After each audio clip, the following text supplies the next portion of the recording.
नमस्कार, कहानी कुर्सी की देख रहे हैं आप। आपके साथ मैं हूं मीनाक्षी जोशी। पार्लियामेंट का मुद्दा आज इस वक्त हर किसी के जुबान पर है, क्योंकि मसला है पहलगाम आतंकी हमले पर चर्चा का। सबसे पहले इस वक्त हमारे साथ सभी मेहमान स्टूडियो में मौजूद हैं, उनसे तारुफ करा देती हूँ और फिर विषय भी, बयानात भी। हर्षवर्धन त्रिपाठी जी, विजय त्रिवेदी जी, बहुत स्वागत आपका। समीर चौगांवकर जी और ए कॉमोडोर एस बहल जी, आपका भी बहुत स्वागत। मैंने विषय आपके सामने रख दिया है। पार्लियामेंट का मॉनसून सेशन शुरू हो गया है। विपक्ष पहलगाम आतंकी हमले पर चर्चा करना चाहती है। वो ये चाहती है कि प्रधानमंत्री नरेंद्र मोदी सदन में आए, इस मुद्दे पर अपना बयान दे। अच्छी बात यह है कि सरकार भी तैयार है, वो भी चर्चा चाहती है। वो भी ये कहना चाहती है कि ऑपरेशन सिंदूर में भारत ने किस तरह से कामयाबी हासिल की, सेना का शौर्य कैसे पूरी दुनिया के सिर चढ़कर बोला। लेकिन इसके बावजूद हंगामा होता रहा। पहले लोकसभा की कार्यवाही को दोपहर 2 बजे तक के लिए स्थगित किया गया। राहुल गांधी ने बड़ा आरोप लगा दिया। राहुल गांधी ने सरकार पर आरोप लगाया कि मैं विपक्ष का नेता हूं, लेकिन मुझे बोलने की आजादी नहीं है। सरकार नेता प्रतिपक्ष का मुंह बंद करना चाहती है। प्रियंका गांधी भी बोली। प्रियंका गांधी ने कहा कि सरकार नेता प्रतिपक्ष को बोलने क्यों नहीं देती। इधर यही सरकार की तरफ से भी बयान दिया गया। चाहे किरण रिजिजू हो, चाहे रक्षा मंत्री राजनाथ सिंह हो, चाहे जेपी नड्डा हो, सबने कहा कि हम चर्चा के लिए तैयार हैं। चर्चा कौन नहीं करना चाहता। ये तो भारत के लिए गौरव की बात है। ऑपरेशन सिंदूर पर हम चर्चा करने के लिए तैयार है, लेकिन सही तरीके से, सही जगह पर ही ये चर्चा हो सकती है। हंगामे के बीच ये चर्चा नहीं होगी। आप एक एक करके सारे बयानात सुनिए। सबसे पहले राहुल गांधी को, प्रियंका गांधी को, जेपी नड्डा को, राजनाथ सिंह ने क्या कहा राज्यसभा में, उन्हें भी। जो हाउस में डिफेंस मिनिस्टर को बोलने देते हैं, उनके लोगों को बोलने देते हैं, मगर अगर विपक्ष का कोई कुछ कहना चाहता है तो अलाउड नहीं है। मैं लीडर ऑफ अपोजिशन हूँ, मेरा हक है, तो मुझे तो कभी बोलने ही नहीं देते हैं। तो ये एक नया अप्रोच है। दौड़ के निकले हाउस से 1 सेकंड में। चर्चा तो होगी, अगर वो अलाउ करेंगे तो होगी, मगर इशू ये है कि कन्वेंशन कहता है कि अगर सरकार के लोग कुछ बोलें तो हमें भी स्पेस मिलनी चाहिए। हम 2 शब्द कहना चाहते थे, मगर विपक्ष को ये अलाउड नहीं है। Thank you. तो करें चर्चा, बोलने दें। एलओपी को क्यों नहीं बोलने देते? अगर हर चीज़ के लिए तैयार है तो लीडर ऑफ अपोजिशन का मुंह बंद क्यों कर रहे हैं? खड़े हैं बोलने के लिए, बोलने देना चाहिए। चर्चा करें अगर तैयार है। अगर एलओपी को कुछ बोलना है 1 मिनट के लिए तो बोलने देना चाहिए। अडजर्नमेंट मोशन। इस हाउस को और इस हाउस के माध्यम से देश में कहीं यह संदेश नहीं जाना चाहिए कि सरकार पहलगाम और ऑपरेशन सिंदूर पर चर्चा नहीं चाहती। हम चर्चा करेंगे, हर तरीके से करेंगे, और ऑपरेशन सिंदूर के सारी पॉइंट्स को देश और दुनिया के सामने रखा जाएगा। और मैं यह भी बताना चाहता हूं कि आज दिन तक आजादी के बाद इस तरीके का ऑपरेशन नहीं हुआ जो प्रधानमंत्री मोदी जी के नेतृत्व में हुआ है। भारत सरकार मोदी जी के नेतृत्व में हर बात की चर्चा करने के लिए तैयार है और हम चर्चा करेंगे। सदन के सभी सम्मानित सदस्यों को मैं आश्वस्त करना चाहता हूं कि रक्षा से संबंधित जिस विषय पर वो चर्चा चाहते हैं, जितनी भी बड़ी चर्चा चाहते हैं, जितने घंटे की भी चर्चा चाहते हैं, जैसा भी आपके द्वारा अथवा स्पीकर महोदय के द्वारा तय किया जाएगा, उसके तहत हम चर्चा करने के लिए पूरी तरह से तैयार हैं। तो आपने देखा कि सरकार कह रही है हम ऑपरेशन सिंदूर पर चर्चा करना चाहते हैं, चर्चा करने के लिए तैयार हैं। जेपी नड्डा भी राज्यसभा में उठे। उन्होंने कहा कि चिल्लाने की कोई जरूरत नहीं है विपक्ष को। हम ऑपरेशन सिंदूर पर क्यों नहीं चर्चा करेंगे? ये तो देश के लिए गौरव की, सम्मान की बात है। लेकिन फिर भी सदन के अंदर युद्ध छिड़ा रहा। और राहुल गांधी ने तो आज ये कह दिया कि मैं लीडर ऑफ ऑपोजिशन हूं, लेकिन मुझे ही नहीं बोलने दिया जाता। प्रियंका गांधी को भी आपने सुन लिया। हर्षवर्धन त्रिपाठी जी, चर्चा की शुरुआत आपसे करते हुए, अब किसकी क्या प्लानिंग है, ये सवाल बड़ा पीछे छूट गया, क्योंकि प्लानिंग तो सामने फ्लोर पर अब दिखाई दे रही है। राहुल गांधी आरोप लगा रहे हैं कि एलओपी का माइक म्यूट है। देखिए कितना विचित्र है, आश्चर्यजनक किंतु सत्य एक कॉलम अखबारों में छपा करता था। वहाँ चर्चा नहीं होगी लेकिन यहाँ चर्चा हम कर सकते हैं, ये अच्छा है। वहाँ दोनों में से किसी की मंशा चर्चा की नहीं है, इसको आप स्पष्टता समझिए। मैंने किरेन रिजिजू जी को सुना, मैं जो विपक्ष के नेतागण हैं उनको सुन रहा हूँ, दोनों तरफ से कहा जा रहा है चर्चा ही तो हम करना चाहते हैं। अच्छा, देश को भी बड़ा आश्चर्य हो रहा है कि भाई चर्चा के लिए ही तो संसद है, दोनों कह रहे हैं कि चर्चा भी करना है, फिर भी चर्चा नहीं हो रही, क्योंकि दरअसल सत्ता पक्ष और विपक्ष अपनी टर्म्स कंडीशन पर चर्चा करना चाहते हैं। एक बात 3 बार कही है रिजिजू जी ने, उन्होंने कहा कि हम बिल्कुल चर्चा करना चाहते हैं लेकिन नियमों के तहत चर्चा करना चाहते हैं। अब जैसे ही नियमों के तहत आ जाता है तो यहां लोकसभा अध्यक्ष और वहां सभापति महोदय दोनों लोग बैठे हुए हैं, दोनों तय करेंगे नियम, और जैसे ही नियम तय करने की बात आती है विपक्ष कहता है कि हमारे लिहाज से तो कुछ तय नहीं हो रहा है, और जो मूल बात है यानी चर्चा वो नहीं होती। अब जरा सोचिए, क्या ऑपरेशन सिंदूर पर सरकार चर्चा नहीं चाहेगी? बिल्कुल चाहेगी, लेकिन विपक्ष क्या चाहता है? वो देश को ये मैसेज दे कि देखो इस पर सरकार कमजोर है, इस पर सरकार के पास कुछ बोलने के लिए नहीं, तो इसलिए हम दबाव बना रहे हैं, हल्ला हंगामा कर रहे हैं। वरना अभी आज सदन का पहला दिन था, आज इस हल्ले हंगामे की कोई जायज वजह आपको दिखती है? आज पहला दिन था, आज सदन चलती, जो कहना वो कहते, उसके बाद जो बिजनेस एडवाइजरी कमेटी होती है उसमें डलवाते, और नियम को लेकर भी कहते कि अच्छा ठीक है भाई इस नियम के तहत चर्चा नहीं चाह रहे लेकिन फिर भी हम चर्चा करें। अरे सर, लोकसभा में तो बकायदा विजय जी नारे लग रहे थे, वी वांट जस्टिस, और लगातार हूट हो हल्ला। किस बात का है ये हल्ला? विपक्ष क्या चाहता है? चर्चा चाहता है, सरकार भी कह रही है चर्चा के लिए तैयार है, क्वेश्चन आवर तो चलने दीजिए।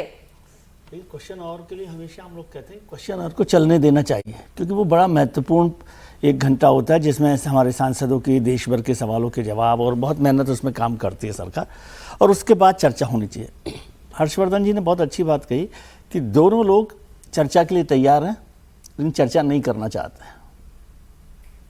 चर्चा कौन नहीं करना चाहता? दोनों ही नहीं करना चाहते। अच्छा, सरकार क्यों नहीं करना चाहती चर्चा? सरकार तो कह रही है हम चर्चा के लिए तैयार है। नहीं तो तैयार है तो किसने मना किया? अगर सरकार कह देती कि चर्चा के लिए तैयार है, कह देते क्वेश्चन आवर खत्म करेंगे, हम शुरू ही ऑपरेशन सिंदूर पर बहस से करेंगे, चर्चा करेंगे, बताइए किसने मना किया?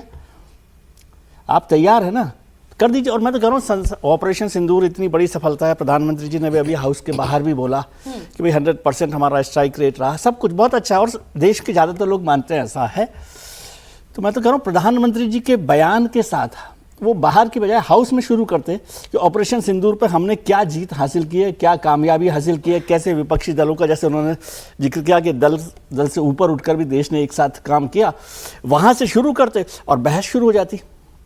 आप सोचिए ना, देखिए यही बहस हो रही थी ना जब हम पहले कह रहे थे कि विशेष सत्र बुलाया जाए, विपक्ष कह रहा था। विशेष सत्र का मतलब क्या था?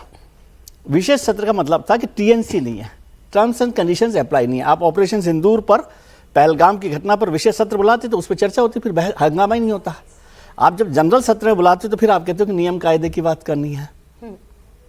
यही फर्क होता है ना। बहुत सारे लोग नहीं समझते कि विशेष सत्र क्या है और अभी क्या है। विशेष सत्र तो बुलाया ही उसके लिए, तो उसमें फिर आपके पास कोई रास्ता नहीं रह जाता। तब सरकार की तरफ से ये कह दिया गया कि मॉनसून सेशन एकदम सामने है, तो मानसून सत्र आज शुरू हो गया ना, तो आज चर्चा कर लेते।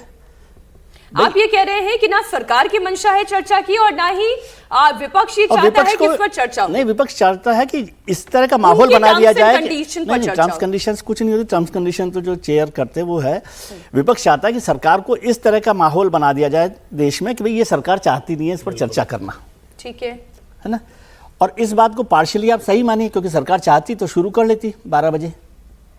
11 बजे चेयरपर्सन जो स्पीकर है लोकसभा के या राज्यसभा के जो चेयरमैन हैं वो कहते हैं कि भाई क्वेश्चन, और राज्यसभा में तो होता ही नहीं है प्रश्नकाल 11 बजे, लोकसभा में प्रश्नकाल होता है। वो कहते आते ही कि 11 बजे प्रश्नकाल होगा, 12 बजे खत्म होगा और उसके बाद हम इस पर चर्चा शुरू करेंगे।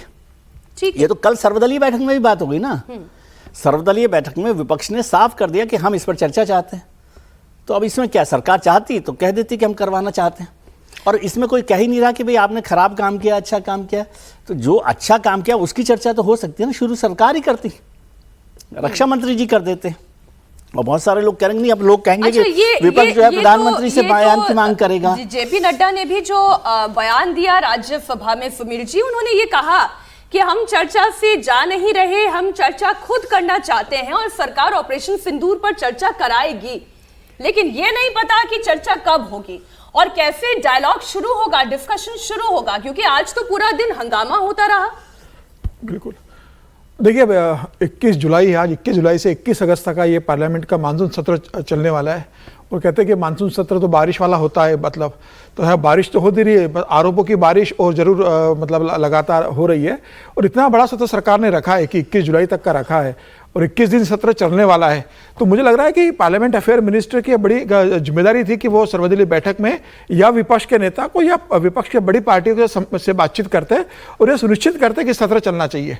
मुझे लगता है कि किरण रिजिजू की बड़ी जिम्मेदारी थी। हालांकि किरण रिजिजू ने ये जरूर जो उनका बयान है ऑल पार्टी मीटिंग के बाद जो बयान सामने आया था, उन्होंने ये कहा था कि हर मुद्दे पर चर्चा होगी, लेकिन हर मुद्दे पर प्रधानमंत्री से ही अगर बयान की मांग विपक्ष करता है तो इसे नहीं पूरा किया जा सकता। ये बात सही है। देखिए मंत्री जो है उस पर पार्लियामेंट अफेयर मिनिस्टर तो हमेशा ये कहता है कि विपक्ष से हम चर्चा करते हैं, कभी नहीं कहता, वो तो हमेशा बोलता है, उसमें कोई गलत बात नहीं। किरण रिजिजू ने वही कहा जो पिछले तमाम सत्रों में पार्लियामेंट्री अफेयर मिनिस्टर ने कहा है। लेकिन मुझे लगता है कि अगर सरकार को ये बात मालूम थी अच्छे से कि अगर हम पहलगाम के मामले पर चर्चा शुरू नहीं करेंगे तो विपक्ष इससे ही मुद्दा बनाने वाला है और पार्लियामेंट चलेगी नहीं। और ये सिर्फ आज की बात नहीं है, आप पूरे 21 दिन देख लेना, अगर सरकार इसी तरीके से अगर एडमेंट का रुख अख्तियार करेगी तो पार्लियामेंट चलने वाली है। मुझे लगता है कि देखो, सरकार अगर पार्लियामेंट चलाना है तो बड़ी जिम्मेदारी सरकार की सत्ता पक्ष की होती है, इसमें कोई दो राय नहीं है।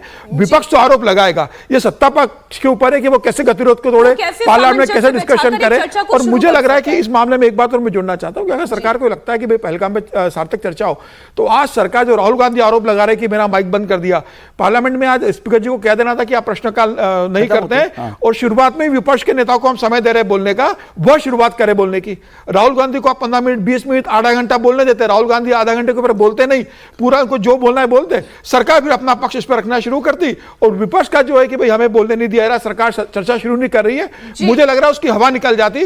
21 दिन सरकार आराम से पार्लियामेंट का सेशन चला लेती। आप ये कह रहे हैं कि सरकार यहाँ पर थोड़ी बैकफुट पर है, उस चर्चा को खुद इनिशिएट कर सकती थी, लेकिन नहीं, बैकफुट पे नहीं है। सरकार अपने टर्म्स में पार्लियामेंट को चलाना चाह रही, सरकार चर्चा करेगी, लेकिन सरकार कह रही है कि भाई विपक्ष कह रहा है। इसलिए तो मैं ये कह रही हूँ कि भाई आपके पास से सुनहरा मौका है, राहुल गांधी को आधा घंटा बोलने का मौका दे दें, आप अपनी तरफ से चर्चा की शुरुआत कर दें और फिर जो है आगे देखा जाएगा। बैकफुट पे नहीं है सरकार, सरकार आक्रामक है कि आपके हिसाब से नहीं करेंगे। सरकार ये चाहती है कि हम इसको अपनी उपलब्धि के तौर पर अपने समय के लिहाज से चर्चा तो होनी तय है। बिना ऑपरेशन सिंदूर पर चर्चा के सत्र पूरा हो ही नहीं सकता। प्रधानमंत्री नरेंद्र मोदी ने जो कहा है उसको सुनना चाहिए। मॉनसून को लेकर उन्होंने कहा कि ये जो ऑपरेशन सिंदूर है ये हमारे नए जो हमारी सफलता है उसका उत्सव है, नया जो सर्ज हुआ है, जो बेहतर हुआ है उसका उत्सव है। तो सरकार इसे नहीं करेगी ऐसा नहीं, सरकार भी आक्रामक है, विपक्ष भी आक्रामक है, दोनों ये चाहते हैं कि जब चर्चा हो रही हो तो देश में स्पष्ट संदेश जाए, उस संदेश की लड़ाई है। बैकफुट पे सरकार नहीं है। मैं सिर्फ तो इतना जोड़ना चाहता हूं। बैकफुट का मसला नहीं है, ये अहम है कि मेरे हिसाब से या उसके हिसाब से, विपक्ष के हिसाब से सरकार। मैं एक छोटी सी खबर फिर इसमें जोड़ देती हूँ, क्योंकि आज किरण रिजिजू जी की भी हमने यहाँ पर चर्चा उठाई। लोकसभा में विपक्ष के हंगामे पर संसदीय कार्य मंत्री किरण रिजिजू ने जवाब दिया। उन्होंने कहा कि जब सरकार ने कह दिया है कि चर्चा होगी, हर मुद्दे पर बात होगी, तो फिर सत्र के पहले ही दिन ऐसा हंगामा ठीक नहीं। विपक्ष सदन को चलने नहीं देना चाहता। ऑल पार्टी मीटिंग में सारे पार्टी लीडर ने कहा है ज्यादा चर्चा होना चाहिए। सरकार चर्चा के लिए बिजनेस लेके आ रहे हैं और ये नीचे कूद करके हंगामा कर रहे हैं, ये तो कोई तरीका नहीं है। हम लोग ने शुरू से अपील किया है कि मानसून सत्र में सार्थक चर्चा होना चाहिए और बिजनेस लेके सरकार आए हैं। अगर ऐसा हंगामा करेंगे तो हम बिजनेस पे चर्चा कैसे करेंगे। लेकिन संसद सत्र का पहला दिन इस तरह से हंगामा करना ये तो ठीक नहीं है। नाराबाजी करके इस तरह का समय का वो लोग दुरुपयोग कर रहे हैं, ये ठीक नहीं है। इसलिए मैं अपील करता हूं कि सरकार चर्चा के लिए रेडी है, आप लोग भी आ जाइए चर्चा के लिए। जो भी बोलना है खुल के मैदान में चर्चा करेंगे। ये हंगामा करने से कुछ नहीं होता है। चर्चा करना है तो आप लोग आ जाइए, सरकार तो रेडी है चर्चा के लिए। अपना दम लेकर के आप लोग चर्चा कीजिए, हम वेलकम करते हैं। हंगामा मत कीजिए, मैं अपील करना चाहता हूं। संसद के मॉनसून सत्र की शुरुआत ही हंगामेदार हो गई है और ये पहले से तय था और हुआ भी यही। जैसे ही प्रश्नकाल शुरू हुआ, विपक्षी सांसदों ने पहले नारेबाजी शुरू कर दी। मुद्दा है ऑपरेशन सिंदूर। विपक्ष सीधे प्रधानमंत्री मोदी से इस मसले पर जवाब चाहता था। लिहाजा कार्रवाई शुरू होने के साथ साथ विपक्ष ने अपनी इसी जिद को लेकर शोरगुल मचाना शुरू किया। विपक्ष ये पूछ रहा था कि आखिरकार पहलगाम के आतंकियों को अब तक पकड़ा क्यों नहीं गया, उन आतंकियों का क्या हुआ, पहलगाम में जो सिक्योरिटी लैप्स हुई उसकी जिम्मेदारी कौन लेगा, ऑपरेशन सिंदूर के दौरान जब पाकिस्तान घुटनों पर आ गया था तो फिर सीज़फायर क्यों किया गया। डोनाल्ड ट्रंप 24 बार ये कह चुके हैं कि मैंने युद्ध रुकवा दिया, इस पर प्रधानमंत्री मोदी खामोश क्यों हैं। तमाम सवालों की रट लगाता हुआ विपक्ष सदन में आज हंगामा कर रहा था। स्पीकर ओम बिरला ने विपक्ष को समझाने की कोशिश की, मगर विपक्ष नहीं माना तो सदन की कार्रवाई दोपहर 12 बजे तक के लिए पहले स्थगित करनी पड़ी। उस वक्त सदन में क्या हो रहा था वो भी आप देखिए। जाओ बैठो, प्रश्नकाल बाद चर्चा कराएंगे। चलो बैठिए, बैठिए सदन के अंदर। हाँ, हर चीज का जवाब देगी सरकार। ये सदन है, नारेबाजी करने के लिए आप सदन के बाहर जाओ। सदन में नारेबाजी करना उचित नहीं है। अखिलेश जी, आप सभी सदस्यों उधर तख्तियां लेके नहीं आए। नो, मैं आपको प्रश्नकाल के बाद सब विषयों पर चर्चा करूं। प्लीज बैठिए, बैठिए। नो, ये तरीका उचित नहीं है। सदन के पहले दिन सदन चले, अच्छी चर्चा हो, व्यापक चर्चा हो। मैं सभी सदस्यों को पर्याप्त समय, पर्याप्त अवसर दूंगा। आप प्रश्नकाल नहीं चलने देना चाहते, आप सदन नहीं करना चाहते। अब सर, ओम बिरला ये कह रहे हैं, स्पीकर ये कह रहे हैं कि मैं पर्याप्त समय दूंगा, पर्याप्त चर्चा होगी, लेकिन इसके बावजूद लगातार हंगामा होता रहा और शायद तख्तियां भी लेकर विपक्ष के कुछ सांसद आए थे जिसका जिक्र भी उन्होंने इस दौरान किया था। वो हिस्सा भी हमने दर्शकों के सामने नहीं रखा। उन्होंने ये कहा कि इसकी आवश्यकता नहीं है, चर्चा होगी, लेकिन ये नहीं समझ में आ पाया वो चर्चा होगी कब। बिल्कुल सही कह रहे हैं आप। अगर एक चीज देखें, पिछले 2 महीने 10 दिन से एक ही चीज विपक्ष कह रहा है, वो कह रहा है कि एक पार्लियामेंट का स्पेशल सेशन बुलाया जाए ताकि हम ऑप सिंदूर पे डिस्कशन कर सकें। पहली चीज। दूसरी चीज है, इसका मतलब है कि पूरा का पूरा विपक्ष इस इशू को बहुत ज्यादा प्राथमिकता दे रहा है और वो बताना चाहता है। अभी 0 आर भी हुआ 12 बजे। 0 आर क्यों होता है? 0 आर होता है कि अगर आप अर्जेंट पब्लिक इंपॉर्टेंस के इशू को लेके आना चाहते हैं, हालांकि इससे एक दिन पहले 10 बजे तक उस इशू के बारे में नोटिस देना पड़ता है, लेकिन अगर गवर्नमेंट थोड़ा सा फ्लेक्सिबिलिटी दिखाती तो यहां पे इस इशू को, क्योंकि ये अर्जेंट पब्लिक इंपॉर्टेंस के इशू पे आ जाता है, तो कर सकती थी। तो कहीं ना कहीं जो अभी हमारे इधर चर्चा हो रही है, बिल्कुल सही है कि दोनों बोलना चाहते हैं कि इसको करें। हमारे लिए ऑप सिंदूर एक गौरवशील कार्य का एक बहुत ही बड़ा एग्जाम्पल था। पूरे देश के लिए ये बहुत बड़ा गौरव का मोमेंट था कि हमने 90 घंटे के अंदर एक देश को उसके घुटनों पे ला के रख दिया। अरे बात तो इसी से ही शुरू करिए ना, और सब चीजें छोड़ दीजिए। ये बात जो हम पार्लियामेंट के बाहर कर रहे हैं, क्यों नहीं उसको पार्लियामेंट के अंदर करते? और 0 आर भी एक अपॉर्चुनिटी थी, और यहां पे थोड़ा फ्लेक्सिबिलिटी दिखाने की जरूरत होती है अगर हम अपनी पार्लियामेंट को कह रहे हैं कि गवर्नमेंट को फ्लेक्सिबिलिटी दिखानी चाहिए थी या विपक्ष को थोड़ा संयम भी रखना चाहिए था? बिल्कुल, दोनों तरफ से, दो हाथ से ताली बजती है, एक हाथ से तो ताली नहीं बज सकती, लेकिन झुकना कोई नहीं चाहता। मल्लिकार्जुन खड़गे की भी मैं बात कर लेती हूँ। राज्यसभा की कार्रवाई भी हंगामे के साथ शुरू हुई। पहलगाम में सुरक्षा चूक, सीज़फायर पर ट्रंप की तरफ से किए गए दावों की हकीकत और ऑपरेशन सिंदूर को लेकर मल्लिकार्जुन खड़गे खड़े हुए। उन्होंने सरकार के सामने सवालों की एक लंबी फहरिस्त रखी। सर, पहलगाम हमला 22 अप्रैल को हुआ था। अब तक आतंकवादी पकड़े नहीं गए, मारे भी नहीं गए, और उन्होंने हमको बार बार बताया कि उन्हीं के ऊपर डायरेक्टली मारे गए और वो उसमें मर गए। ये भी खबर हमको मिली। अब तक आतंकवादी पकड़े तो नहीं गए, लेकिन हुआ क्या? एक मिनट। लेकिन J&K में कम से कम इंटेलिजेंस, इनकी सिक्योरिटी है, उसके बारे में उनका फेल्यूर हुआ। अमेरिका के राष्ट्रपति ट्रंप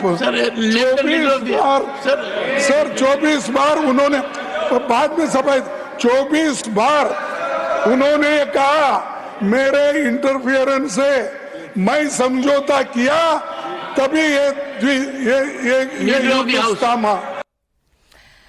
आज मल्लिकार्जुन खड़गे जी का जन्मदिन भी है। आज प्रधानमंत्री नरेंद्र मोदी ने उन्होंने शुभकामनाएं भी एक्सपोज के जरिए दी। लेकिन मल्लिकार्जुन खड़गे जो सवाल उठा रहे हैं विजय जी सदन में, वो बड़े वाजिब सवाल है। वो ये कह रहे हैं कि पहलगाम में एक्चुअली में जिन आतंकवादियों ने आतंकी घटना को अंजाम दिया उनका क्या हुआ, सिक्योरिटी लैब्स जो थी उसका क्या हुआ। एक तो इंडिया टीवी की तरफ से और हम सबकी तरफ से भी खड़गे साहब को जन्मदिन की बधाई देनी चाहिए, मुबारकबाद है। वो LOP भी हैं राज्यसभा में, मजबूत आवाज़ है हमारे देश की, तो उसके लिए बहुत बधाई। जो खड़गे साहब सवाल उठा रहे हैं वही सवाल पर तो सारी चर्चा हो रही है ना। इसको दूसरे तरीके से देखिए कि बजट सेशन जब खत्म हुआ उसके बाद से मॉनसून सेशन के बीच में इस देश में सबसे बड़ी घटना क्या हुई है? क्या घटना हुई है? पहलगाम सबसे बड़ी घटना है। पहलगाम देश की सुरक्षा से भी जुड़ा मसला है, ऑपरेशन सिंदूर है, दो बड़ी घटनाएं, वो तो दोनों कनेक्टेड हैं, इसलिए मैं उनको एक साथ जोड़ रहा हूं। तो क्या ये संसद की बात कर रहा हूं मैं, सरकार की नहीं, संसद की जिम्मेदारी नहीं बनती कि वो उस पर सबसे पहले चर्चा करे? इसमें कोई इफ एंड बट्स की बात ही नहीं है। और यदि सरकार चाहती, मैं समझता हूं जैसे समीर जी ने कहा विपक्ष के नेता से, मैं कह रहा हूं सरकार को पहले रक्षा मंत्री जी, प्रधानमंत्री जी नहीं बोल रहे, रक्षा मंत्री जी बोलते और पूरा रिपोर्ट रखते कि भाई ये स्टेटमेंट है सरकार का, रक्षा मंत्रालय का या विदेश मंत्रालय का या जो भी है, एक किया जाता। और इतनी बड़ी कामयाबी सरकार की और देश की है, सेना के शौर्य की है, तो प्रधानमंत्री जी जो बाहर बोले वो वहां पर बोल कर चले जाते हैं हाउस में कि भाई प्रधानमंत्री जी ने ये कहा कि भाई मैं सारे देश को बधाई देना चाहता हूं, संसद को बधाई देना चाहता हूं ऑपरेशन सिंदूर के शौर्य पर, तो बात ही खत्म हो जाती है। और उसके बाद जो बहस करनी होती कर लेते, और वो किसी भी दिन बहस करेंगे वो इशू वो के वही रहेंगे, जवाब भी वो के वही रहने वाले हैं। वो इसमें बड़ा काम ऐसा नहीं होने वाला। विपक्ष जो सवाल उठा रहा है, मुझे तो लगता है सर आज पहले दिन तो सेना के बधाई का प्रस्ताव पास होना चाहिए था सारी पार्टियों की तरफ से, सेना के शौर्य के बधाई का प्रस्ताव पास करते हैं, संसद को बधाई देके सेना के शौर्य के प्रस्ताव पारित करके प्रस्ताव किया जा सकता है, देश भर में ये मैसेज जाता है, इस तरह का प्रस्ताव पारित किया गया है। तो इसको क्यों डाल, ये कहना कि नहीं पहले दिन नहीं होनी चाहिए, पहले दिन क्यों नहीं होनी चाहिए, मुझे इसका जवाब दिया जाए। पहले दिन हंगामा ठीक नहीं है। नहीं, हंगामा तो इसलिए हो रहा है ना कि आप चर्चा नहीं कर रहे। चर्चा करते तो कौन हंगामा करता? फिर आप कहते हैं कि ये चर्चा कर रहे फिर भी हंगामा कर रहे हैं। हर्षवर्धन जी, हंगामा इसलिए क्योंकि चर्चा नहीं है। जेपी नड्डा राज्यसभा में खड़े होकर ये कह रहे हैं कि विपक्ष को चिल्लाने की आवश्यकता नहीं है क्योंकि सरकार भी चर्चा चाहती है। नहीं, देखिए ये ठीक उसी तरफ विजय जी भी बहस को ले जा रहे हैं जो विपक्ष चाहता है। पहले दिन चर्चा क्यों नहीं होगी? कहाँ लिखा हुआ है कि पहला दिन सदन का शुरू होगा तो आप किसी न किसी विषय पर ऐसी चर्चा करेंगे? अगर मोशन आप जानते हैं क्या होता है? नहीं, एडजर्नमेंट मोशन का मतलब ये है कि देश में जो सबसे महत्वपूर्ण घटना है उस पर एडजर्नमेंट मोशन मूव करे, और संसद जो संसद है किस लिए कि देश की सबसे महत्वपूर्ण घटना पर चर्चा की जाए। लेकिन सर्वदलीय बैठक में अगर कल सारे मुद्दों पर चर्चा हुई तो क्या इस मुद्दे को लिस्टिंग करके प्रॉपर चर्चा का समय नहीं अलॉट हो सकता है? ये 1 महीने का पूरा सत्र चलने वाला है। क्या पहले ही दिन इस पर अगर चर्चा नहीं होगी? और जो आपने कहा मैं पूरी तरह सहमत हूं कि बाद में भी वही बात होगी, अभी भी वही बात होगी। तो आज के पहले दिन की चर्चा थी, सामान्य सदन की कार्रवाई जो है वो शुरू हुई, आज ये सदन चलता और विपक्ष कहता कि ये हमने शांति से सदन चलने दिया, इसके बावजूद कल की अगर लिस्टिंग नहीं हुई तो हम हंगामा करेंगे। ये भी तो हो सकता था ना। विपक्ष, और मैंने जो अपनी शुरुआती टिप्पणी में कहा, विपक्ष और सत्ता पक्ष चर्चा से ज्यादा हमने कैसे किया वो कराना चाह रहे हैं। आप जो कह रहे हैं, आप विपक्ष क्या चाह रहा है उसकी बात कह रहे हैं। मैं कह रहा हूं कि ये विपक्ष यही चाह रहा है। वो ये कह रहा है कि आपने चर्चा नहीं की, मतलब आप सदन में नहीं यकीन करते, आप मतलब कुछ ऑपरेशन सिंदूर में गड़बड़ हो गया। बेहतर तरीका तो ये था ना, जब सर्वदलीय बैठक हुई, बाकायदा किरण रिजिजू ने कहा, जेपी नड्डा ने कहा, उसके बाद आप सदन की चर्चा जो भी चल रही हो चलने देते और कहते कि इसकी हमें चर्चा चाहिए, इसका समय अलॉट कीजिए, तय कीजिए कितने दिन चर्चा होगी। और उन्होंने यह भी कहा है, किरण रिजिजू ने कहा कि जो 1 और 2 पार्टी वाले सांसद हैं हम उनको भी समय देंगे, एक व्यवस्था निकालेंगे। एक तो ये समझिए बात, ये कोई एहसान कोई नहीं कर रहा। नहीं, पार्लियामेंट में सबका बोलने की बात नहीं, ये किरण रिजिजू कह रहे हैं एक को बोलने देंगे, नहीं बोलने देंगे। पार्लियामेंट में हर एमपी की वॉइस है, हर एमपी को बोलने देंगे, पहली बात। दूसरी बात समझनी चाहिए कि कल सर्वदलीय बैठक में भी विपक्ष के सभी दलों ने इस बात पर जोर दिया था कि हमें ऑपरेशन सिंदूर पर चर्चा करनी है। अब ये स्पीकर को, चेयरमैन को, और ये कहने के लिए होता है स्पीकर चेयरमैन, सरकार ही तय करती है कि भाई कब चर्चा करनी है, नहीं करनी है। तो सरकार इस पर आती, और मैं तो इस बात को कह रहा हूं कि जो सेना के शौर्य का जो हमारी कामयाबी है, इसको पहले दिन मनाने में क्या दिक्कत है, क्यों बाद में करना है? देश का सबसे महत्वपूर्ण प्रश्न मुझे नहीं लगती है। तो फिर बात ही क्या है? फिर आप यही कह रहा हूं कि इसमें पहले कोई दिन ही दिक्कत नहीं होना। लगती। लेकिन जब आप अड़ने जैसा दिख रहा है ना, राहुल गांधी और पूरा विपक्ष जिस तरह से पहले दिन से कितने जहाज गिरे, क्या हो गया, आप अड़ने जैसी स्थिति संसद की शुरुआत में कर लगा रहा है हर्षवर्धन, मेरी संसद में उनकी बराबर है। आरोप एक ही है, मणिपुर के मुद्दे पर भी ये कहा था कि विपक्ष को बोलने नहीं देते, फिर जाति जनगणना की बात आई तो उस मुद्दे पर भी ये कहा कि विपक्ष को बोलने नहीं देते। मणिपुर पर पूरी चर्चा हुई और राहुल गांधी बिना सुने चले गए थे। तथ्य सुन लीजिए पहले, राहुल गांधी मणिपुर पर हुई चर्चा में खुद सुने नहीं, बिना सुने चले गए थे। ये नेता विपक्ष का व्यवहार है। आप किसी चीज सदन के चलने का कोई तो एक प्रोटोकॉल होगा ना, कोई तरीका होगा ना, इसमें मुझे कोई दिक्कत नहीं दिखती। मैं भी मानता हूं कि शुरू कर देना चाहिए, लेकिन ये कैसे हो सकता है कि आप कहें ना, अगर ये नहीं अभी होगा तो इसके आगे हम नहीं चलने देंगे ये। और मुझे तो ये खतरनाक भी दिखता है, फिर पूरा सत्र चला जाएगा, फिर आप उसी जगह चले जाएंगे। मुझे तो ये भी चिंता दिखती है कि 8 कानून जो सरकार बनाने वाली है वो बिना किसी बड़ी चर्चा के हो जाएगा, क्योंकि उसको आप पारित करने से तो रोक नहीं पाएंगे। अच्छी बात एक तरह से ये तो संसद का काम नहीं हो ना हो, यहाँ कहानी कुर्सी की में चर्चा का पूरा समय मिलता है। हमने आपको पार्लियामेंट की तस्वीरें दिखाई, वहां पर हो रहा हंगामा दिखाया। मॉनसून सत्र की शुरुआत हंगामेदार केवल यहां दिल्ली में संसद में नहीं हुई, बल्कि बिहार में विधानसभा में भी हुई। मॉनसून सेशन बिहार में भी शुरू हो चुका है। विधानसभा सत्र शुरू होने के साथ साथ विपक्ष ने सदन में भारी हंगामा किया। इसके बाद सदन की कार्यवाही को कल तक के लिए स्थगित करना पड़ा। बिहार में इस समय वोटर लिस्ट रिवीजन सबसे बड़ा मुद्दा है। इस मुद्दे पर विपक्ष ने आक्रामक तेवर अपनाए हुए हैं। विपक्षी विधायक आज प्रदर्शन करने के लिए काली पट्टी बांधकर तो कुछ काले कपड़े पहनकर पहुंचे थे। बिहार में अभी ताबड़तोड़ अपराध भी एक बड़ा मुद्दा है। रोजाना हो रही मर्डर की घटनाओं से बिहार की कानून व्यवस्था पर सवाल है। ये मुद्दा भी बिहार विधानसभा में उठना तय है। ये बिहार में इस साल के अंत में होने वाले चुनाव से पहले विधानसभा का आखिरी सत्र होगा। हंगामे के कारण बिहार विधानसभा की कार्यवाही कल तक के लिए स्थगित कर दी गई, लेकिन आज विधानसभा के बाहर बड़ा हंगामा हुआ। विपक्षी विधायकों ने विधानसभा के गेट पर प्रदर्शन किया, सरकार के खिलाफ नारेबाजी की। किसने क्या कहा, क्या तस्वीरें थी, वो आपके सामने रख देते हैं।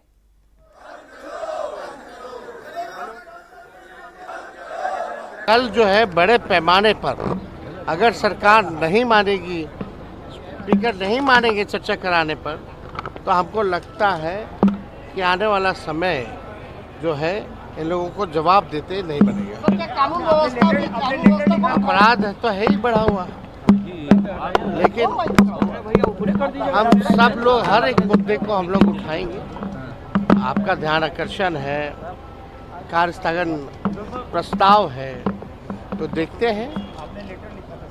हमने तो सभी नेताओं को हमने चिट्ठी लिखी है इस मुद्दे को लेकर के, और पार्लियामेंट में भी लोग जो है इस मुद्दे को उठा रहे हैं मजबूती के साथ, इंडिया अलायंस के लोग। और बिहार में भी कल बहुत मजबूत तरीके से हम लोग जो है इस मुद्दे को उठाने जा रहे हैं, और इस पे सरकार को किसी भी कीमत पर अध्यक्ष जी को चर्चा करानी ही पड़ेगी। विपक्ष को अपनी भूमिका निभाने का अपना तरीका है।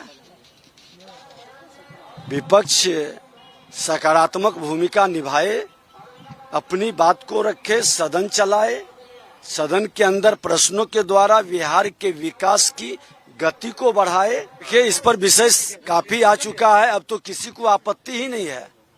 सब लोग इसका स्वागत कर रहे हैं कि जो भारतीय है कोई वोट से वंचित न हो, और जो बाहर के लोग हैं वो वोट नहीं डाल सके। चुनाव आयोग का ये पहल बिहार से पूरे देश में होने जा रहा है, और बिहार तो ऐसे भी क्रांतिकारी भूमि रही है। कई नए प्रयोग बिहार से शुरू हुए हैं, और ये प्रयोग का पूरे देश में एक सकारात्मक वातावरण बनेगा। बाहर के लोग जो धर्मशाला बनाया है उससे देश मुक्त होगा, बिहार मुक्त होगा। अब देखिए, लॉ एंड ऑर्डर को लेकर जबरदस्त टक्कर है पक्ष और विपक्ष में। अब नीतीश कुमार इसका काउंटर कैसे करेंगे? वोटर लिस्ट रिवीजन को लेकर लगातार इस वक्त सरकार संदेह के दायरे में है। कम से कम हम तेजस्वी यादव के बयान के बाद तो ये कह ही सकते हैं, वो ये कह रहे हैं कि बड़े पैमाने पर फिर कुछ तैयारी, कुछ रणनीति तैयार की जाएगी। नीतीश कुमार कैसे काउंटर करेंगे? देखिए, बिहार विधानसभा का ये आखिरी सत्र है चुनाव के पहले का, तो विपक्ष और सत्ता पक्ष इसे दोनों अपने पक्ष में बुलाने की कोशिश करेगा जनता के बीच में।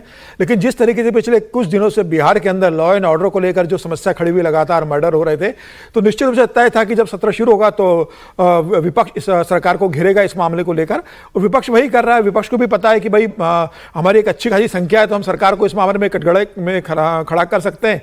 अब नीतीश कुमार विधानसभा में क्या जवाब देते हैं, क्या उप मुख्यमंत्री सम्राट चौधरी इसका जवाब देंगे या विजय सिन्हा जवाब देंगे? तो आज विजय सिन्हा ने कह दिया कि भाई विपक्ष विधानसभा को चलने दे।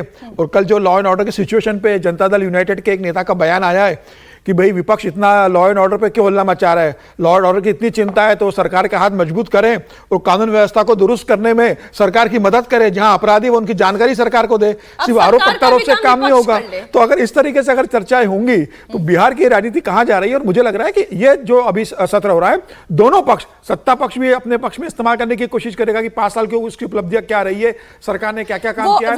विपक्ष बिल्कुल विपक्ष सरकार को कटघरे में खड़ा करने की कोशिश करेगा। तो ये पूरा सत्र हंगामेदार होने वाला है। भले चर्चा के नाम पर भले सत्र कुछ समय के लिए चले, लेकिन आरोप प्रत्यारोप जमकर लगने वाले हैं। एक बार फिर जल्दी से पढ़ देती हूं। अब देखिए, विपक्ष के पास मुद्दा क्या है? वोटर लिस्ट रिवीजन का है। लगातार बिहार में बेकाबू अपराध का यह मुद्दा है। और इतना ही नहीं, नीतीश कुमार की सेहत को लेकर विपक्ष लगातार सवाल उठा रहा है, उनकी इनएवेलेबिलिटी को लेकर सवाल उठा रहा है। तो ये सारे जो मुख्य मुद्दे हैं वो इस वक्त विपक्ष के हाथों में है। वहीं अगर सरकार की बात कर ले तो विजय जी, सबसे बड़ी उपलब्धि या ये कहें जो सबसे बड़ा दाव, मास्टर स्ट्रोक इस वक्त बिहार में चला गया सरकार की ओर से, वो 125 यूनिट बिजली मुफ्त का है। बुजुर्ग हो, विधवा हो, उनकी पेंशन में जो बढ़ोतरी की गई है, ये उपलब्धि है सरकार की। ये बिल्कुल ठीक बात है। सरकार के पास भी मौका, आखिरी सेशन है। वैसे ही आजकल राज्यों में जो विधानसभाएं हैं ना, वो केवल औपचारिक तौर पर रह गई हैं कि कानून के हिसाब से हर 6 महीने में एक बार सेशन होना चाहिए, इसलिए हो जाता है। अब ये भी सेशन 5 दिन का सेशन है। आज का दिन आपने ख़त्म ही कर दिया क्योंकि हाउस एडजॉर्न कर दिया 4 दिन बाद। जो लोकसभा में विधानसभा से जो बात जा रही है वो ये मैसेज जा रहा है कि आजकल विधानसभाएं कमजोर, महाशिवरात्रि आ गई तो उसकी छुट्टी हो जाएगी, तो चर्चा के लिए समय ही नहीं दिया। और ये नीतीश कुमार जी के लिए भी मौका है कि जो और घोषणाएं भी अगर करनी है उन्हें, तो हाउस में आकर वो कर सकते हैं। जैसे ये तो बड़ा है ही कि 125 यूनिट बिजली का, उसका कितना फ़ायदा होगा, नुकसान होगा, वो तो बाद में देखा जाएगा। लेकिन एक बड़ी बात है, जैसे उन्होंने यू टर्न लिया है अपनी ही बात पर, लेकिन फिर भी ठीक है, मतदाताओं के लिए किया है। और विपक्ष के पास ये मौका है कि जितना सरकार को घेर सके। और दोनों बड़े मसले हैं ना, कानून व्यवस्था भी और SIR भी, दोनों ही बड़े मसले हैं। तो SIR पर किस तरह से सरकार जवाब देगी? हालांकि SIR पर तो सरकार कहती है कि चुनाव आयोग कर रहा है, जो चुनाव आयोग करेगा। कानून व्यवस्था तो लेकिन सरकार का मुद्दा है जिस पर सरकार को जवाब देना चाहिए, और सरकार के पास जवाब नहीं है। लेकिन वोटर लिस्ट रिवीजन का मुद्दा भले ही इलेक्शन कमीशन का फैसला है, क्या उसे विधानसभा में चर्चा में नहीं लाया जा सकता? नहीं लाया जाएगा। मैं कह रहा हूँ सरकार कह सकती है कि भाई ये तो चुनाव आयोग देख रहा है, सरकार विधानसभा में तो लाया ही जाएगा, विधानसभा में तो चर्चा होगी। और इस बात को थोड़ा गंभीरता से लेने की जरूरत है। हमने चर्चा की, सरकार ने, चुनाव आयोग ने कहा कि भाई 35 लाख है, 75 लाख है, जो भी है हम लोग उनको रिवीजन करेंगे। लेकिन यदि 2020 के विधानसभा चुनाव में इंडिया गठबंधन या जो महागठबंधन है उसमें और NDA के गठबंधन में 12,768 वोट का फर्क है, केवल जीत में 12,768 वोट का, और आप 35 लाख, 50 लाख, 70 लाख यदि वोट काट देंगे तो सवाल तो खड़े होंगे ना।